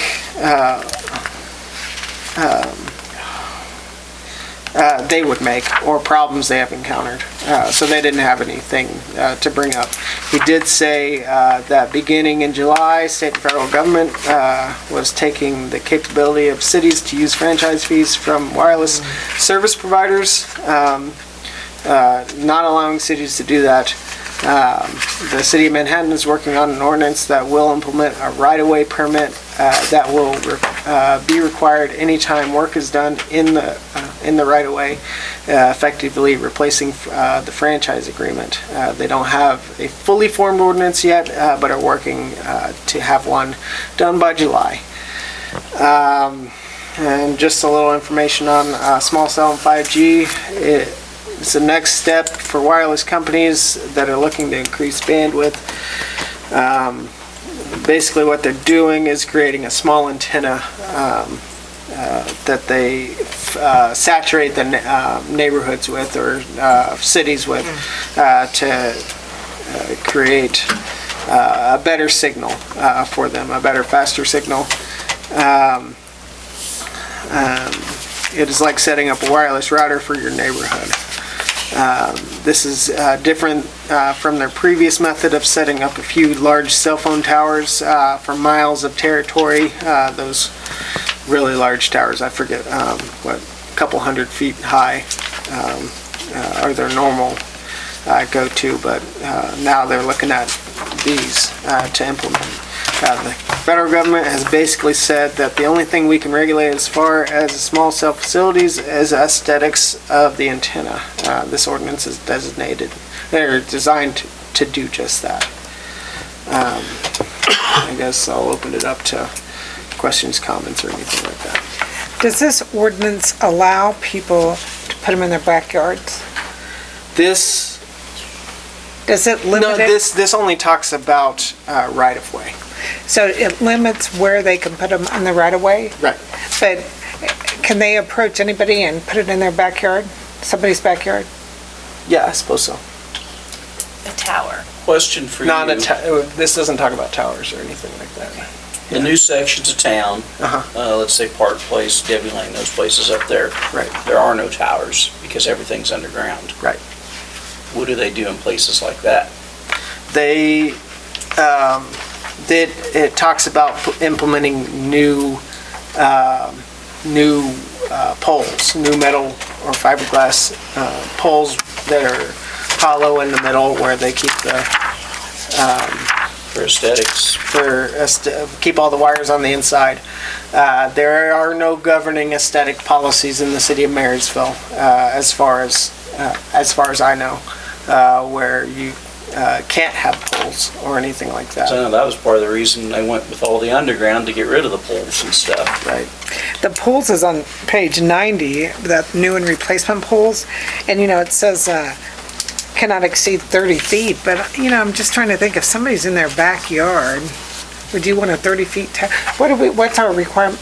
Don't we have some kind of limitation now? The part where our law takes over is if somebody's proposing a 60-foot high pole or higher.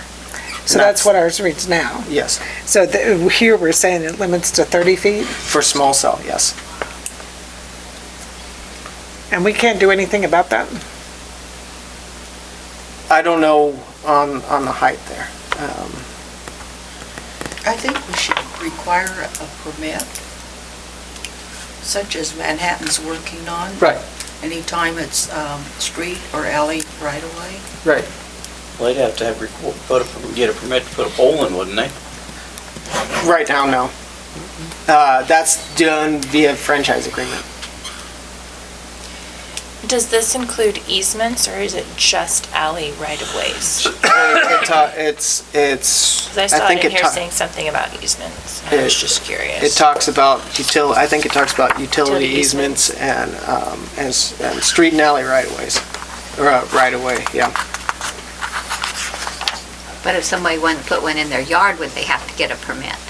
No, because they would be, or at least that is not covered in this ordinance. What about private that are wanting to put in towers, that have been approached to put towers over 50-plus feet in their yard. We have nothing that governs that right now. I've been asked if we could do something along those lines. Because I know Well, right now, we least- have limited 60, right? Well, it's not limiting, It's not we have. towers. It's not a tower. What's a 60-foot thing? The 60 foot is if somebody wants to put up a tower that high, a pole that high. Yes, but it's rules governing how they do it. Not necessarily that we can just strictly prohibit. So are you concerned about under 60 or over 60? I was told they were approached and it was a 50 plus. They didn't give them an exact dimension or height, 50 plus tower. Where's this 60-foot limitation at? Let's see. In there? Let me see if it's in here. It's in one of these books. I know we've gone over this before. It's in one of these books. Yeah. But can we make an ordinance? No? Well, now this one limits, when you put a new pole in, it limits to 30 feet. Yeah, that one, for small That's cell. like a telephone pole. Right. This was a tower. Right. Right. This is specifically for small cell, it's not for the regular cell phone towers.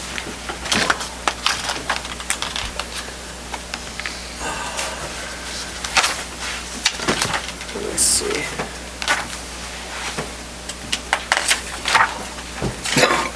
I realize there's nothing you can do about the small cell because it's just the government saying you can't, but the towers are not only the look, but Okay.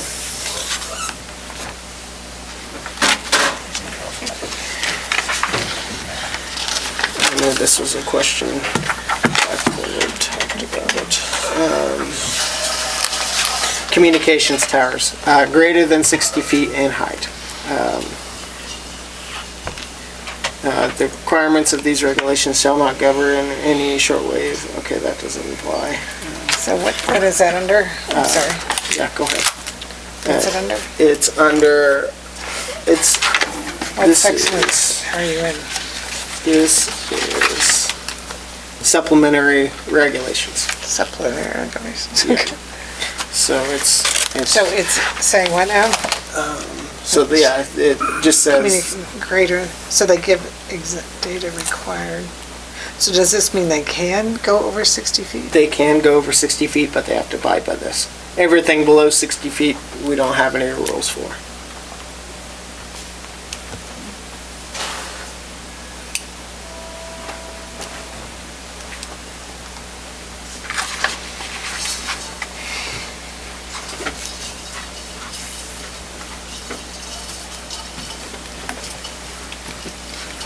So is this something that we can control? 60 feet. That's, This? this one we can control, greater than 60 feet. Right now. Less than can't- 60 feet can we control? I'm not sure on that. Because, you know, there again, you get up North Park area, you know, you wouldn't want a 60-foot pole stuck in the ground up there, and the trees are only 15 or 20 feet tall. I mean. Right. I don't know if anywhere in town you would really want that look. Oh, I know, In town, I mean, you drive up to Beatrice and I know. they've got it and it looks Looks tacky. terrible. Yeah. And I think that So, I mean, you'd want There's to been a keep lot it of down people in the that have- trees, you'd think. You put it in the edge of the cemeteries. And it's kind of out of sight, out of mind, literally. Or you can't put them above it because of our airport. You have to- Yeah, the Oh, yeah, airport's that'd on be- both of ours. Not if you don't see them. if you're putting them on all the She telephone doesn't even poles want around town. bicycle signs at the cemetery. Don't be putting a tower there. If you're putting the small cell around town on the telephone poles, you know, and there's nothing you can do about it, I just don't, I don't know about the towers. 'Cause this is another one that's been approached for a different Do they tower. serve different purposes, small cell and towers? Yes, well, they're just a different speed. They're same Different purpose. way of, Yeah. Yeah, I I just- just still 5Gs. yeah. Yeah. Just like Elon Musk is shooting satellites in a straight line across in space to I just didn't know. eventually do this instead of these towers. I So just does was curious. I didn't FCC know. regulate the towers, these 60-foot towers, 50-foot towers? I know you told me the FCC says you must allow these small cell towers. My question is, does FCC limit these There's towers? probably I don't know about a limitation, but there's probably ability to govern. Obviously, we have ability to govern the 60-foot in height. I don't know why they went greater than 60-foot in height. The FAA does have the ability, to overrule a lot of, people can't. FAA or FCC? FAA, because we can't put a lot of big things around town because we have an airport. Right. So that's one of the things where people would have to come in and go, okay, this is going to affect the airport, we can't put it here. Just like the U.S. Sailors wouldn't have affected anything because they were putting it right next to 60-foot high lights. So putting a 50-foot high one right next to it wasn't going to have any effect whatsoever. So as far as anything less than 60 feet, I can't say anything about it. You don't know why they set it up this way? No, I do not. Well, since we copied off of Manhattan for our ULDC, maybe someone in Manhattan can tell us. Let's get some answers in. Okay. And we might as well find out if FCC is going to limit us on those as well. Okay. Any other thoughts? Any thing regarding the small cell ordinance, anything different, any other conversation you want in regards to this ordinance that's right now? I'm not saying you have to make any action. Nobody's actually made a request. People have the one request was, do we have anything on the books? And that was brought forth by our attorney. But other than that, no request of, I want to put a piece of equipment on your right-of-way right now. That has not happened. Well, but you know what, one of these days, something will show up, and we better be ready for it. That's the whole thing.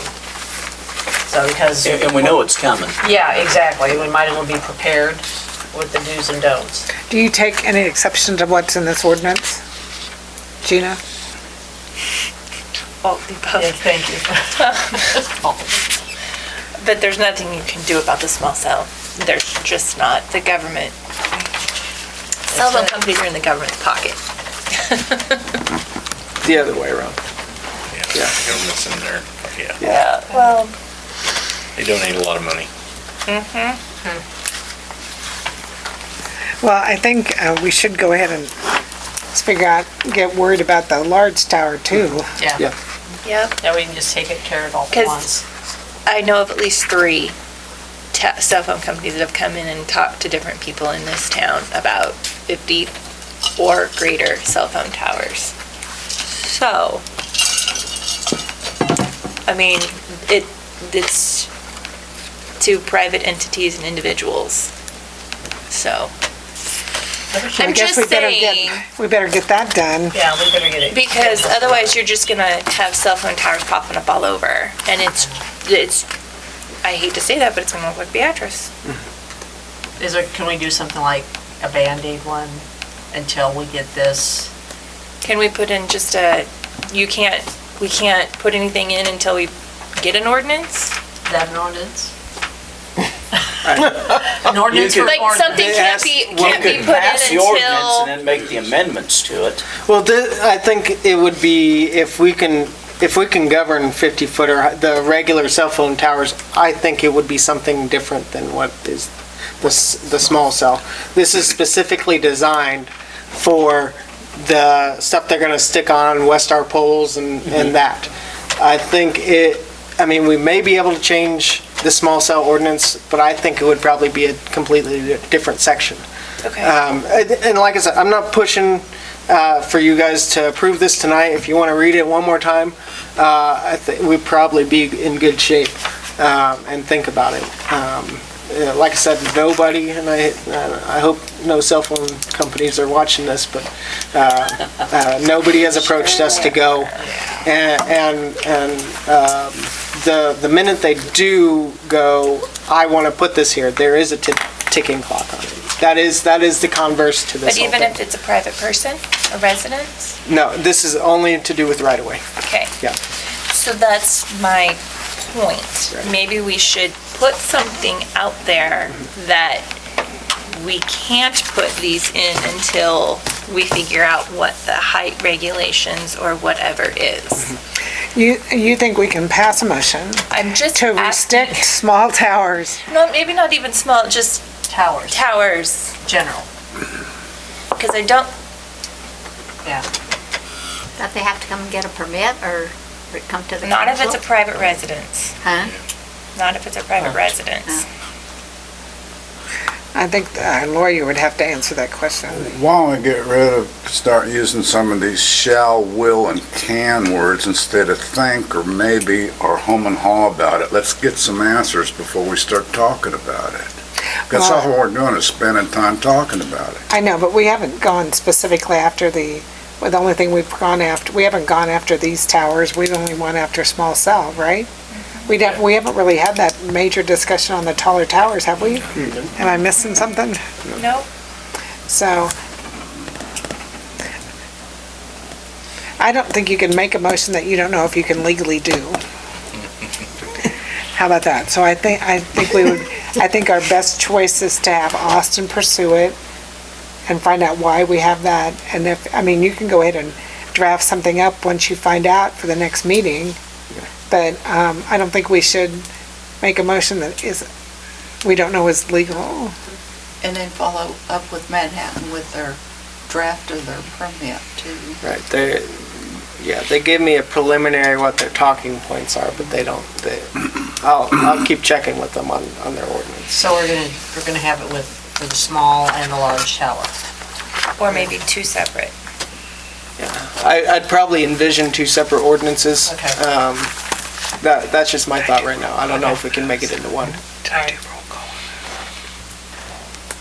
because it's not an ordinance or resolution.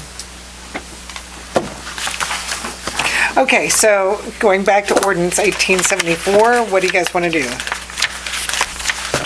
If you want to table it, like I said, we can table it. Move to table. Table.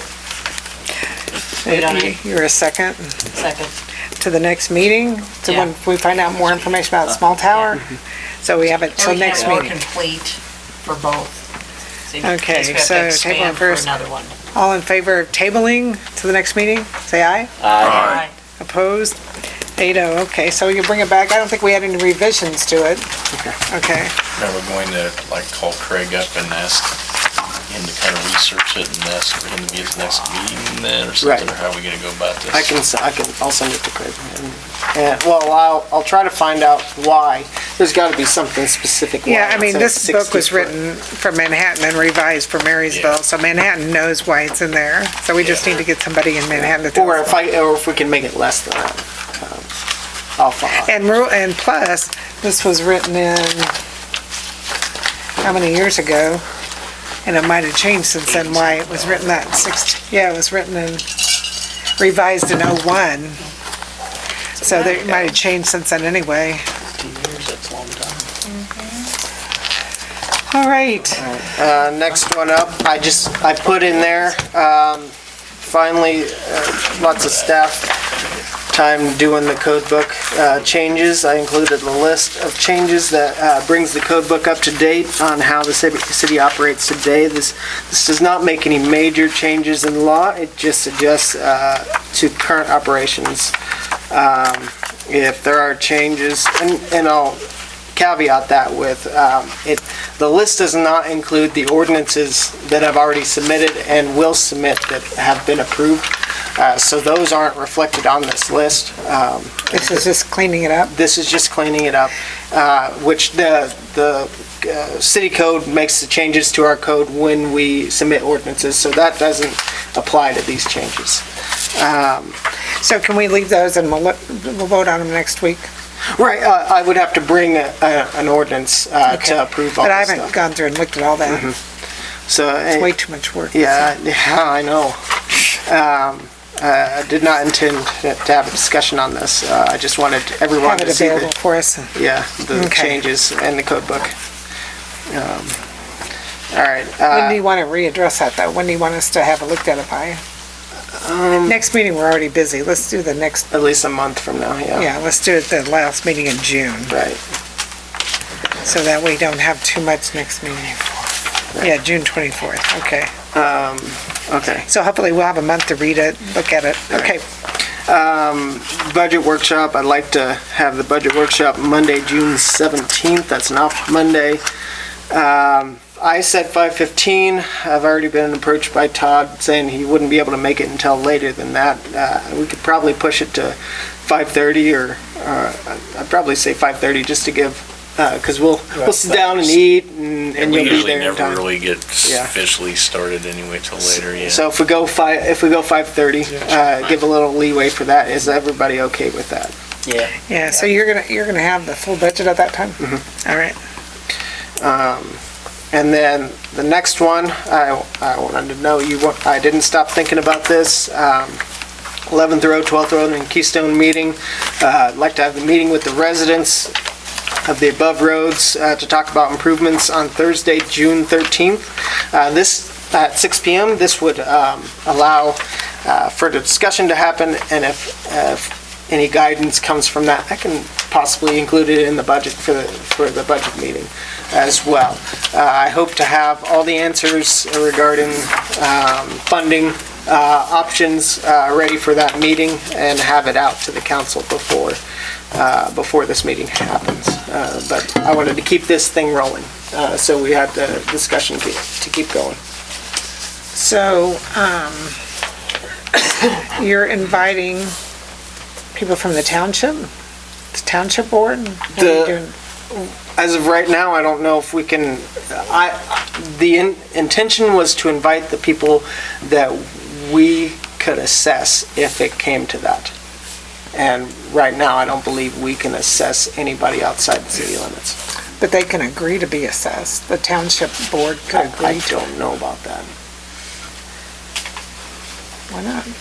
The township board can agree to assess their property. On their own. I mean, Yeah. so you would think that'd be a part of this project, or would Well, they if- do it on their own? They have no benefit to doing it because they would then lose the ability to maintain their roads.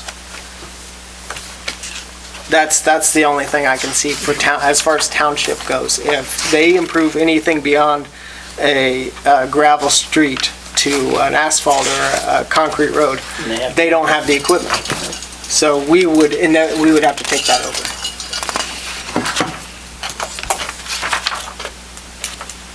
So you're gonna present what it's gonna cost and see how they feel, Right. basically. And what direction they would like to go. Okay. Okay. So everybody that can come should come. Right. And it's gonna be an open forum rather than a bona fide council meeting. Right, yes. Open And no forum. decisions are gonna be made. No decision's gonna be made. Decision made. Yep. We'll just hear what they have to say, so if you can come. Yep, and so that is more for guidance for our part to see where they want to go and how they feel about it. So are you going to send out a letter to everybody? Yeah, everybody we're inviting, we're gonna send a personal letter to each one of them. And you're Can't say, not "Well, I gonna didn't include, know it." and you're not gonna include Keystone Development. As far as the law, state statutes state, I don't think we can, they wouldn't be able to be assessed for the improvements we can make. So if we make improvements along 12th Road. 12th Road, it stops at a certain point. It doesn't make it all the way down to Keystone. And even if it did make it down to Keystone, the law states it only can do the abutting up to, if it's platted, the abutting property, or if it's not platted, up to 300 feet into the property. So did you figure out hometown drive people can be assessed? I haven't figured that out. I don't know. But I still wanted my deadline so I can push to find out all this information. Okay. I think what we should maybe do is to Keystone send them a letter, say we're going to have this meeting, and tell them exactly what streets we're going to discuss in case they want to come. Yeah, I and don't you think- can explain to them. Why they can't, why, Yeah, because of this piece of ground here is why we Yeah. can't do it. yeah. And you know what's going to happen? They're going to say, well, you knew that piece of ground when you annexed us in. And that's the problem, we annex an adjacent property you that know, if wasn't he would- adjacent. If he would have finished that road like he had promised us all the way out the other end, then they could come out right there on the corner of Keystone and Terrace. 11th Terrace. Oh, you mean Timber Creek? Mhm. If he had finished Timber Creek? Come out of 11th Terrace, but we're not gonna pay from Timber Creek to Keystone. We're just doing Keystone, aren't we? We're not gonna pave from Keystone up on 11th Terrace, are we? No, it was just, So see, we still wouldn't catch them there either. They wouldn't have a, we can send a letter to the Keystone Edition, and they could feel free to show up. The one thing that I hesitate to do is have them there and have them affect a decision that they're not going to pay for. And I hate that, and I can't say it any other way. That's true. Yeah. So if we're going to assess people for this, if that comes down to that, I don't want somebody going, oh yeah, put that road in, and they don't have to feel the weight of that on them. So, because I'd love to have a road improved. It helps me, but I don't have to pay for it. You gonna assess it on footage? It would Just the road, or? As I've experienced in the past, and we can do it, I think we can do it a couple different ways, but as I've experienced it in the past, it's lot size. I've seen it, I've only seen assessments done lot size. That's not saying I know all the rules. Right. but we need to know exactly what our flexibility choices are before that night. Yeah. We want to come in prepared to discuss exactly why we're proposing. We have to have our ducks in. And maybe we send them a letter saying, you're welcome to come. It's an open meeting, so they're going to be welcome to come. We can say you weren't, because you were not part of the assessment, or we cannot assess you, although your feedback is valuable. I don't know. I Can think, you have it written, have them write down where their address is and their vote, or whatever, so, Will they vote? well, not voting, but like trying to get ideas of who's for it, who's against it, and then, because you can't. well, you have who's for it, who's against it, how much are they willing to pay? There's a lot of variables here. And that's why I said we at least have to know how we're going to assess, so people can sit there and individually say, how is this going to impact me? And to what point? There's no reason to have this, oh, we might assess you, oh, how much? Well, we don't know. We have to have that tied down. And it usually has to be over 50% of those affected Right. Okay, yeah. would have to The state- agree to it. 51%. Do Th- they sign there's- that ordinance? I'm trying to think of the ordinances we have in our book on when we did street improvements and assessments. Every Each name one and is address. listed, that's true. Every name and address is listed in there that's going to be assessed, and it says how much they're going to be assessed. Yeah. You're right. In that ordinance, and I can't remember if they sign it or not, but it does say. It does list It each. does list in each one. because you do the ordinance after you know how much it costs. Absolutely. It goes along with the debt that you pull out with it as well. So you know what payments are going to happen, and you know how it's going to be distributed. That's when that comes into play. There are two different ways to assess or to come to the conclusion. One is by petition of the residents, and they say they want to. The second is we just decide to do it. And it's the harsh truth of it, but it's those are two options. So no, I will So what do you guys want to do with the Keystone people? The ones that live in the development itself. Yeah, I don't know what we can do with them, honestly, because we do not own that section of road from Wassenberg south. I'm just saying for this meeting, to not invite them, you feel, I think we've got to invite them. I do too. Yeah, they might as well hear it. They might as well hear exactly straightforward why this is not gonna happen. And the okay, reasons why. because I think you can't just send letters to everybody else and they find out that you invited everybody else and why not us, and. And they knew when they built out there that was a dirt road, and now they're coming to us. Yeah, but they weren't promised that, if you ask some of them. They knew that. promised it? I don't know, I never have figured that out. Yeah.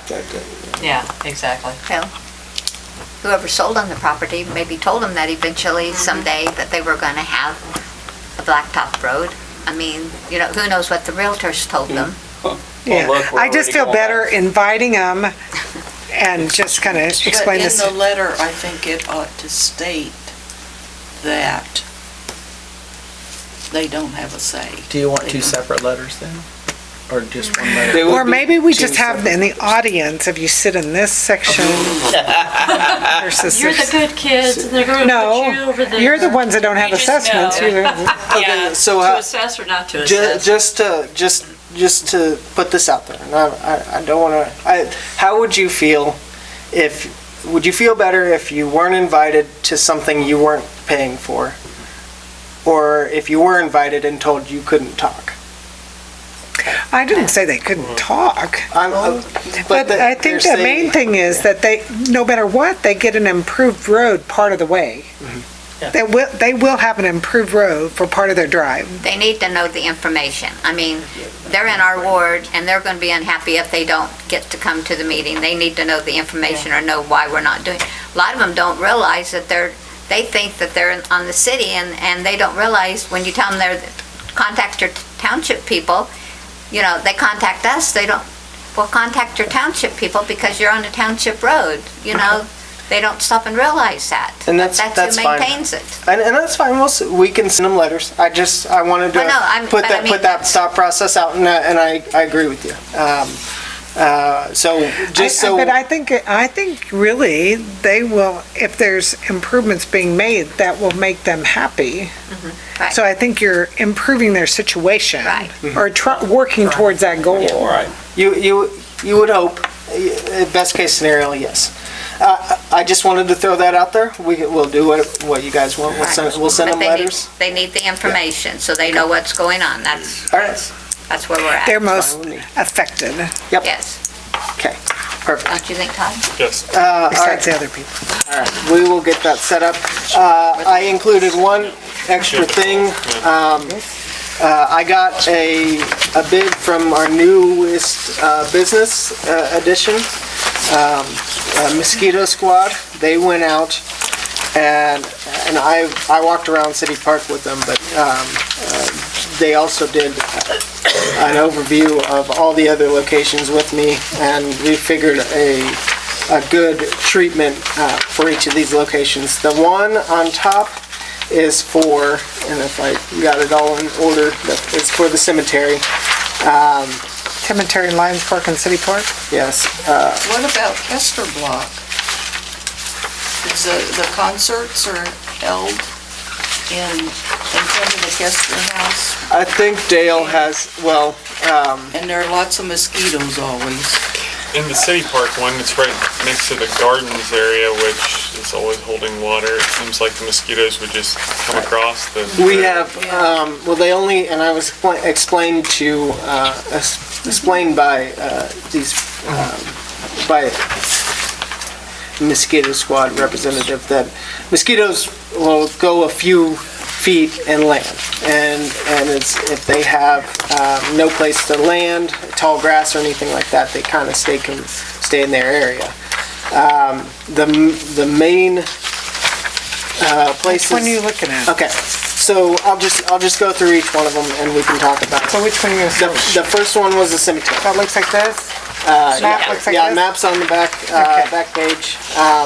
They would go around the center circle and then do the perimeter where all the trees or all the bushes are on the edge, and this area to the east.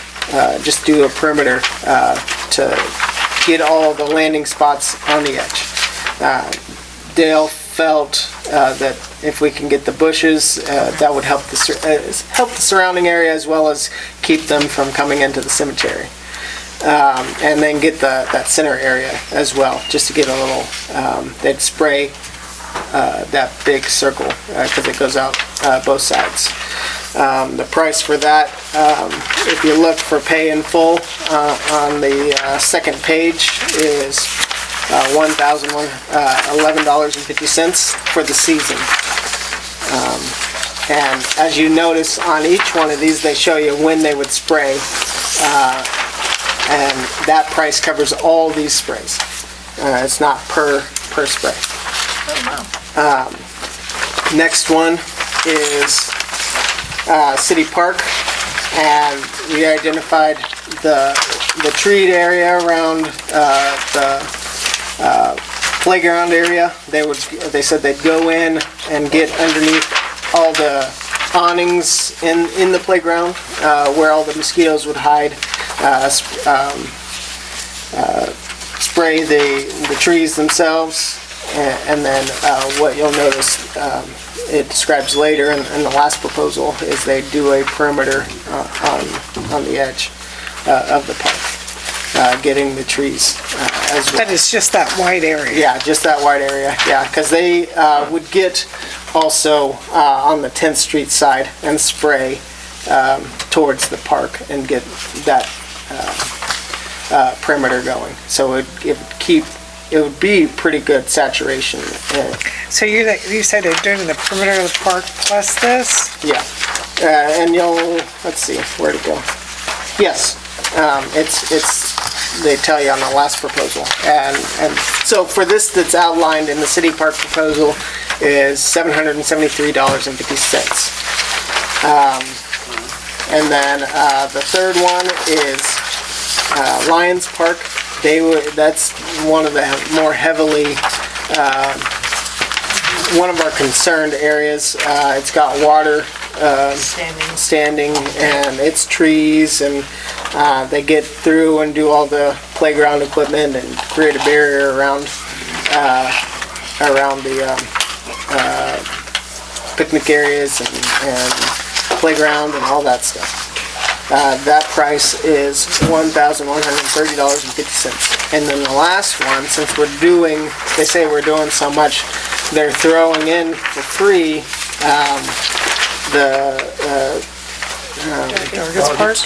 Dargis Park, and perimeters of the basketball court, bathrooms, ball diamonds, playground, plus berry treatment around the stage in the center of City Park. Total of 2.5 acres at no charge. So do we have any testimonials as far as the efficacy of this? Define efficacy. Well, I mean, I'm not saying it's snake oil, but I'm saying I don't know how effective it is, so I'd like to know if this is money well spent. I mean, I can say go spray some. I just wanted to kind of, I'd like more background information, I guess. Well, they gave a guarantee if we had problems. How do you prove it? Mosquitoes show up. Well, I mean, it's like, that was People one free will mosquito. With all this rain. Yeah. So they're thick on the west end. Right. They were last year, remember at the end of summer, because we were talking about it? Where do we get bit up so much at? I'm sitting there. Everywhere last year, because it rained City towards the Park. end. You'd stand at City Park and they just And they attack were you. That's one of the football field. Well, that's because it's all, the They garden's were- all full of water and everything, and They were like the size of birds last year. Will there be people that are Kester has offended by yard. what we spray? There are parents who won't put These- spray on their children. This does dry after 30 minutes, they say, and even faster in a warm weather. do they spray at night? Is it non-toxic? They spray when nobody's there, probably early morning. So if it gets on a leaf and a kid or a dog or whatever puts the leaf in their mouth, is it safe? After 30 minutes, there should be no problem. That's what they told me. So they treat them these 1, 2, 3, 4, 5, 6, they come in and treat them 7 times? Yes. And they charge, and that was the full price right there. What? It's probably the life cycle of mosquitoes, Yeah. 21 days. I'm gonna say, you guys, I had West Nile. I had it for 14 months, and it was the most miserable 14 months of my life. Darren's had it here, Fred Neefield's had it, and then, well, the one poor guy over in toward Hanover, Kim Boston, I can't even, I don't even know how he's doing anymore. It was bad. It's not, it's here. It's not gonna happen to just somebody else. You know, some people are more immune. I fortunately, it left after 14 months, but it was bad. I felt awful. I wanted to do anything but sleep, come home and sleep, wake up and sleep, work and sleep. It was the most tiring, horrible feeling, because you didn't know what was wrong with you. You couldn't figure it out, and when they finally did, we got a very small window of treatment, a very small window of treatment. So when Austin handed this to me, I was thrilled, because this is a nice alternative, because we talked about getting a fogger. That'd be rough. You know, then you're worried about your birds and your cats and your dogs and, you know, all of that. But I think this would be a nice alternative. But don't ever think that you're immune to it, because you're not. There's no shot out there. There's nothing. Once you get sick, that's it. And you're just gonna have to weather the storm, unless you can get to the doctor within a certain amount of time and then start you on steroids. Well, I look at it that we want people to use our facilities. And why didn't we include Kester House ground? Because this was, we were concentrating on the parks and the where the children are. See if they'll throw that in. Kester House Museum. Okay. Right? Kester House. Might as well have them do that whole, the park, the gazebo park, and. Because that's not gonna be a hard area to do. There's not that many trees, but it would. They probably the just run perimeter. around with it. And just because people will be there for that concert. Those concerts. And we want people to go there because it's so pretty right And now. then I have to ask, what about Pony Park over here? Lots of people there too. Not the ferry park, but the Pony Statue Park. What about Lakeview? It's not too bad. It's not too bad there? No, I wonder if there's enough it's wind not. that They helps keep keep it- it down. It says ball diamonds. That's I say the grass is cut, 2 times a week? that's all here? targets? It's not bad at all, and there's no stagnant water there. So, You would know, you're right next door. I'm right next door to it. Because of the pond. There's a lot of mosquitoes down there. Where's that? Lakeview. That Oh, is yeah. the place to go. So how much to just do all the city streets, just the whole town?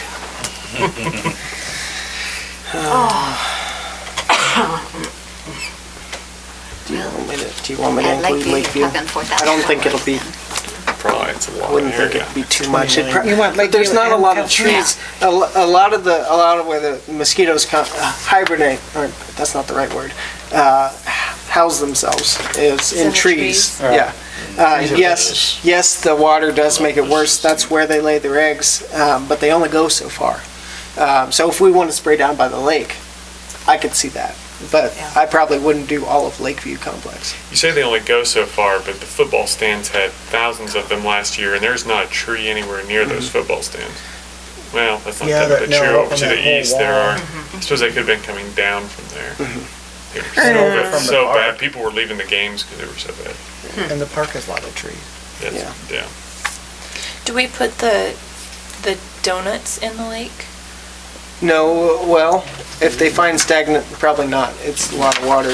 We do it in a lot of different ponds, like, we will do it, or we do put them in by the community gardens. And outside the levee over here? Yeah, when Or inside the levee, out under the bridge? whenever we find standing water, we throw it in there, that we can't get rid of. I wouldn't see us, I mean, I don't know if they would be that effective down there, but it'd be worth it, if it would do something. That black diamond gets a lot of mosquitoes. Okay, I can see, just if they. With the kids going up there tomorrow night, playing games. Well, I mean, Are they they're out up already? there, but Lake. little kids. tomorrow Lakeside. night. I will talk about Lakeside and Custer Block. Lakeview? I'm saying, if they spray down by the lake. Just the lake?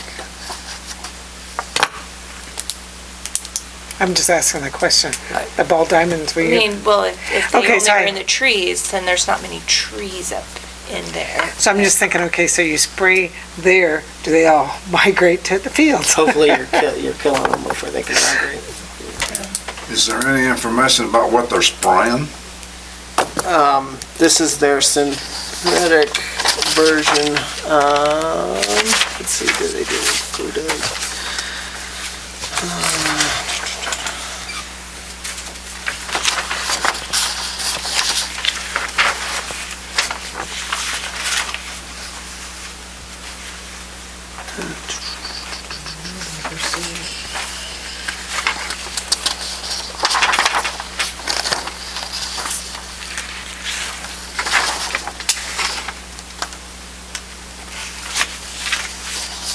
And it also controls ticks.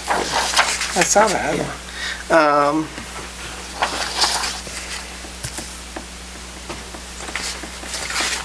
long as you don't eat it within 30 minutes, you'll be all right. Right.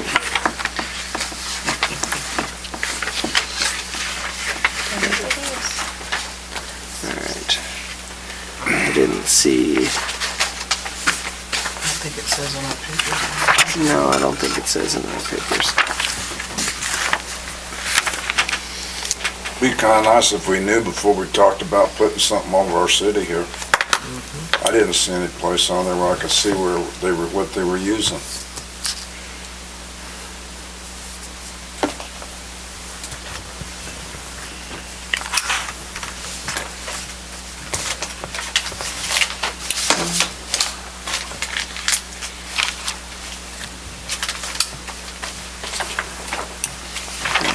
No, I can't find the specific ingredients or chemical they're using. Want to call them and see if they pick up? Let's see if Abby picks up. Yeah. For grins, I mean, what's the worst thing could happen? You go to the answer machine.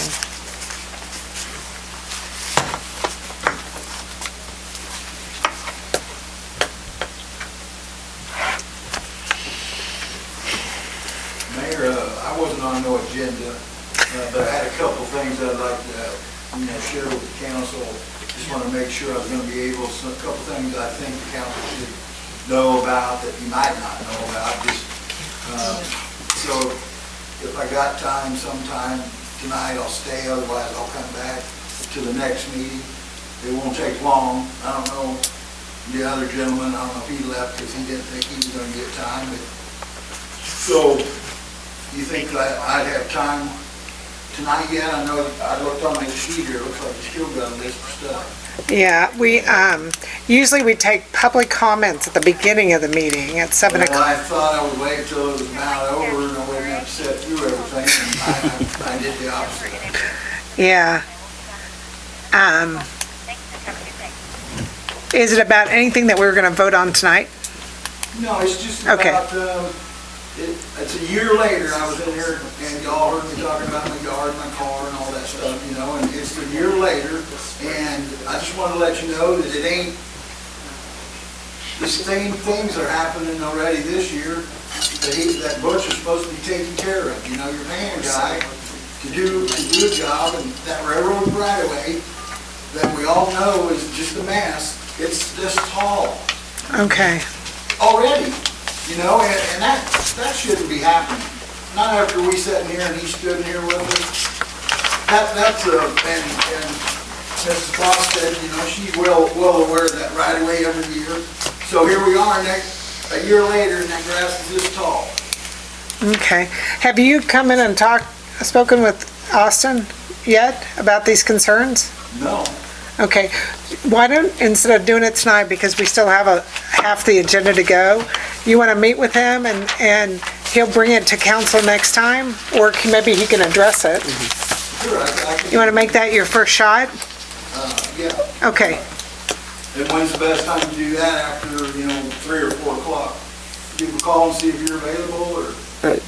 Typically, in 3 or 4 o'clock would be fine. Okay. At that time, I'll address the other issues, and maybe we can move forward on a couple things, but, it's frustrating for me, And then I hear someone when I walk in, and they're addressing Butch's role again, and things are done, and questions can't be answered that should be on the book somewhere if there was policy, and that lady shouldn't have gotten them answers, she should have been told why she has to move that barbed wire, whatever she's talking about. Frustrating. Okay, well, why don't you go in and talk to Austin, and Austin will try to address everything for you, okay? All right, thanks. Thank you, sir. Tracks. Okay, you got the answering machine? Got the answering machine. It's 10:38, so I wouldn't think anybody would pick up. I said 10:30. Yeah. Okay, what do you guys want to do with Mosquito Squad? I'd say go for it and try it and see if it works. I'd say hold off for more information. Well, we ought to know what we're spraying the town with, for crying out loud. Yeah, I think we're kind of irresponsible if we don't know the product and can research it a little bit.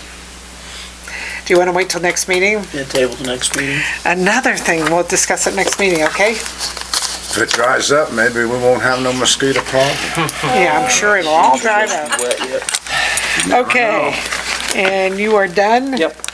Okay.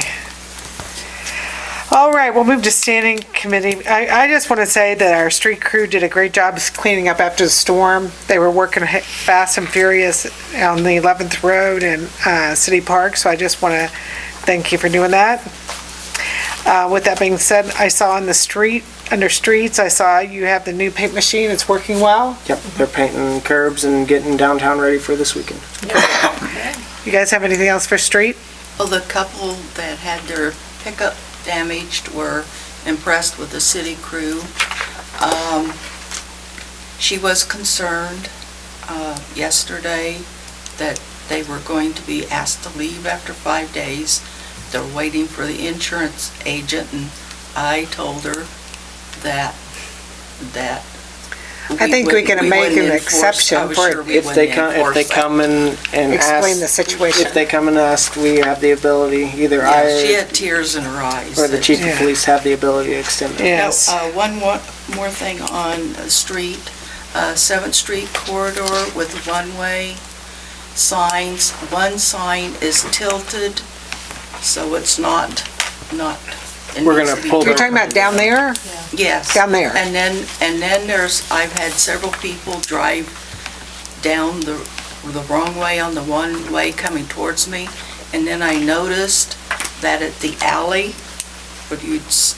even with the alley, the sign is, our tree is hanging over the sign, so people can't see their. 7th and where? It's Between Broadway and the Elm. corridor. Between Broadway and Elm? Okay, you get that cleaned up?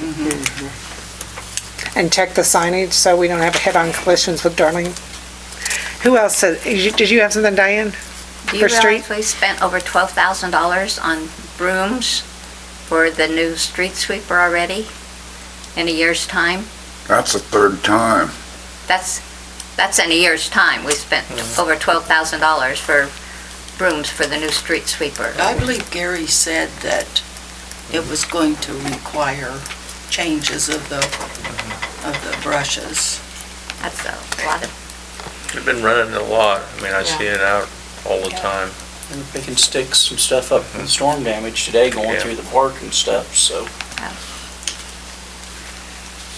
Anything else on the street? Madam Mayor, how one person got a hold of me because he was kind of curious with getting these ramps on the end of the street finished. He'd been waiting 6 years and they don't seem to want to get over and do them where he lives. The ADA ramps? Yes. Are they part of the 49 that we approved? No.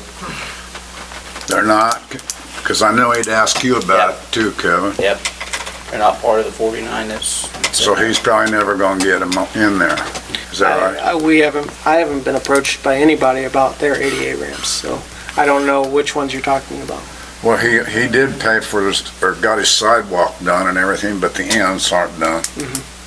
I don't even know what that address is, Kevin. Fifth and Walnut. Thought it was Walnut, I wasn't Fifth and sure. Walnut in the southwest corner, No, the north, southwest. it's the northeast corner. Right in front of his house isn't done. And we must be talking about two different people. Are you Talking at about Roger Goses? Cox. Yeah, Roger Cockrell lives on the southwest corner over there, for that block. Because you're He's right across from my from mom. your mom. She lives on the southeast corner of that block. Across the street from Claude Hiddle. Yeah. Yeah.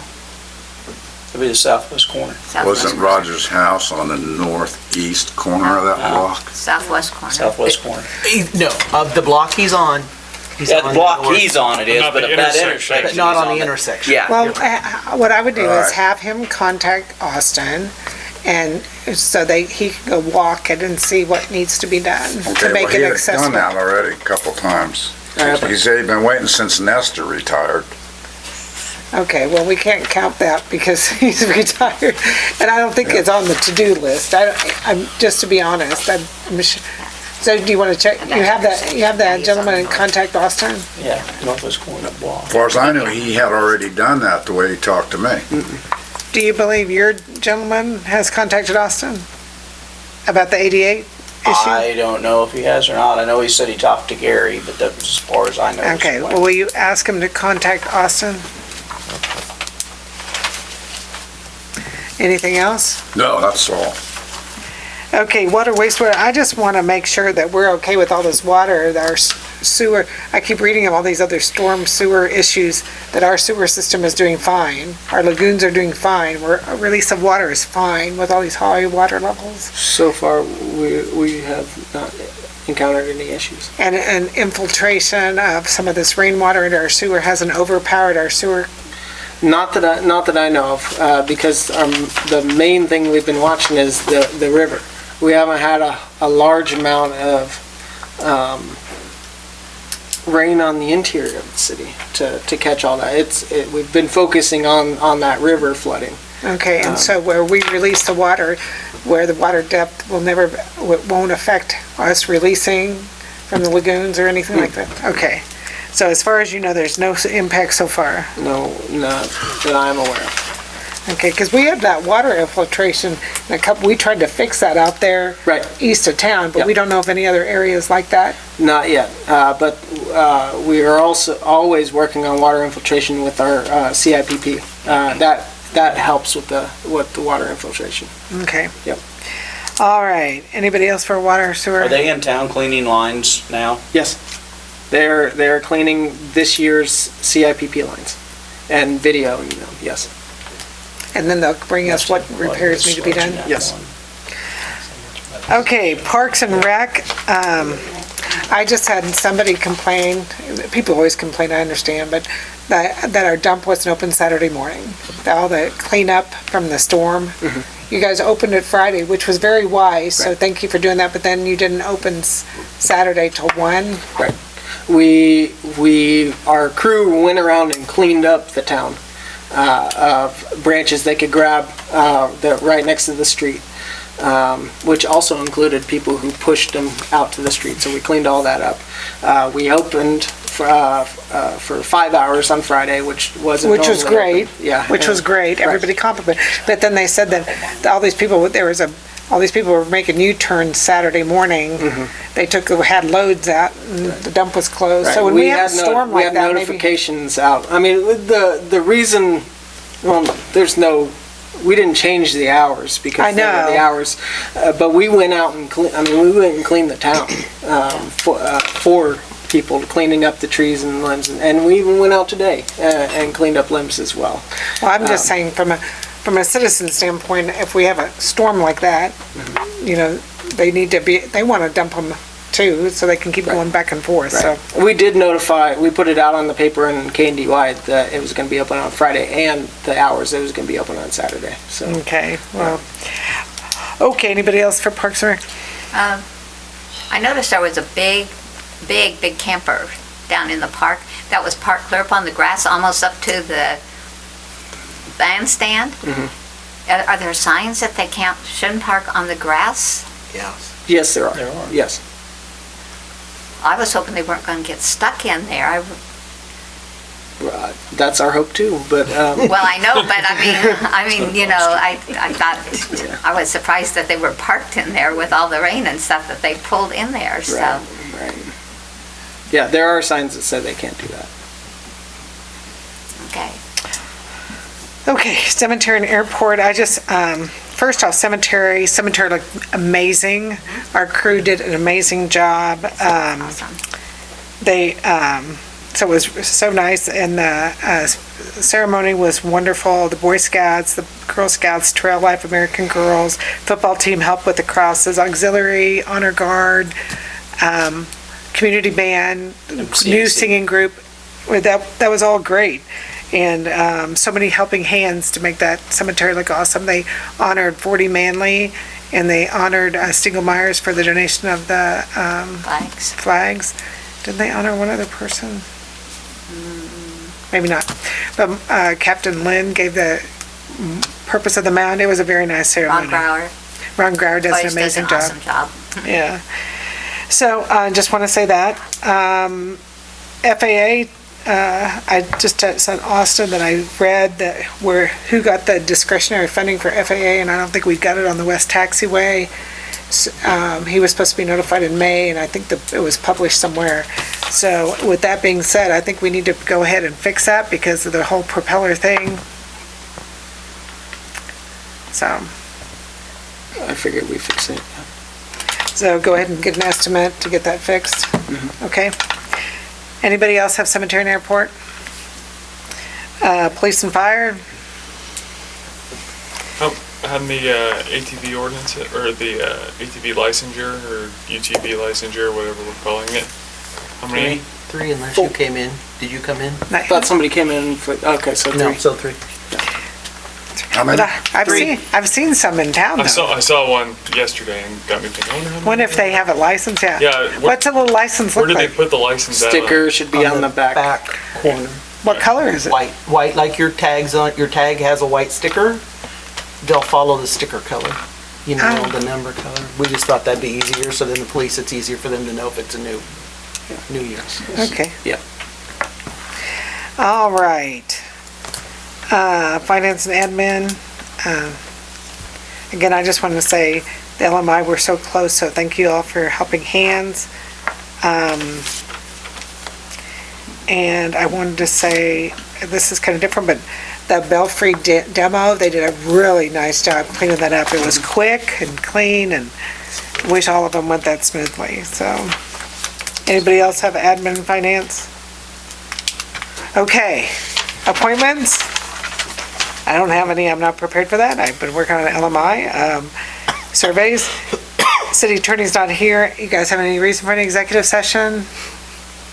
Roundtable discussions, I have shared everything except for a thank you to Dennis Mason for the speakers. He's been out there working, getting those speakers ready for this weekend. And I asked Michelle he should give him some barbecue tickets or something. That's all free. And brother-in-law, Greg, is Yeah. working with him. Yeah, so those people need to be given something for all the volunteer efforts for the car show and the barbecue, but that's out of my hands, but I just want to make that be said. But thank you, Dennis and Greg Boss. All right, Darlene. No, nothing. Bobby? No, send all. Gina? No. Terry? No. Todd? No. Nope. Diane? Nope. Kevin? Entertain a motion. Oh, wait, last thing. Do you guys read these? I go through, Darlene gives these to me, I read them and pull out certain ones, put them on the folder. Does anybody read the articles that are on the desk, or should I stop doing that? Does anybody read them? I don't think So you want me to stop doing it? Okay, I will stop doing it. Motion to adjourn? Move to adjourn. Is there a second? Second. All in favor, say aye. Aye. Opposed? We're adjourned.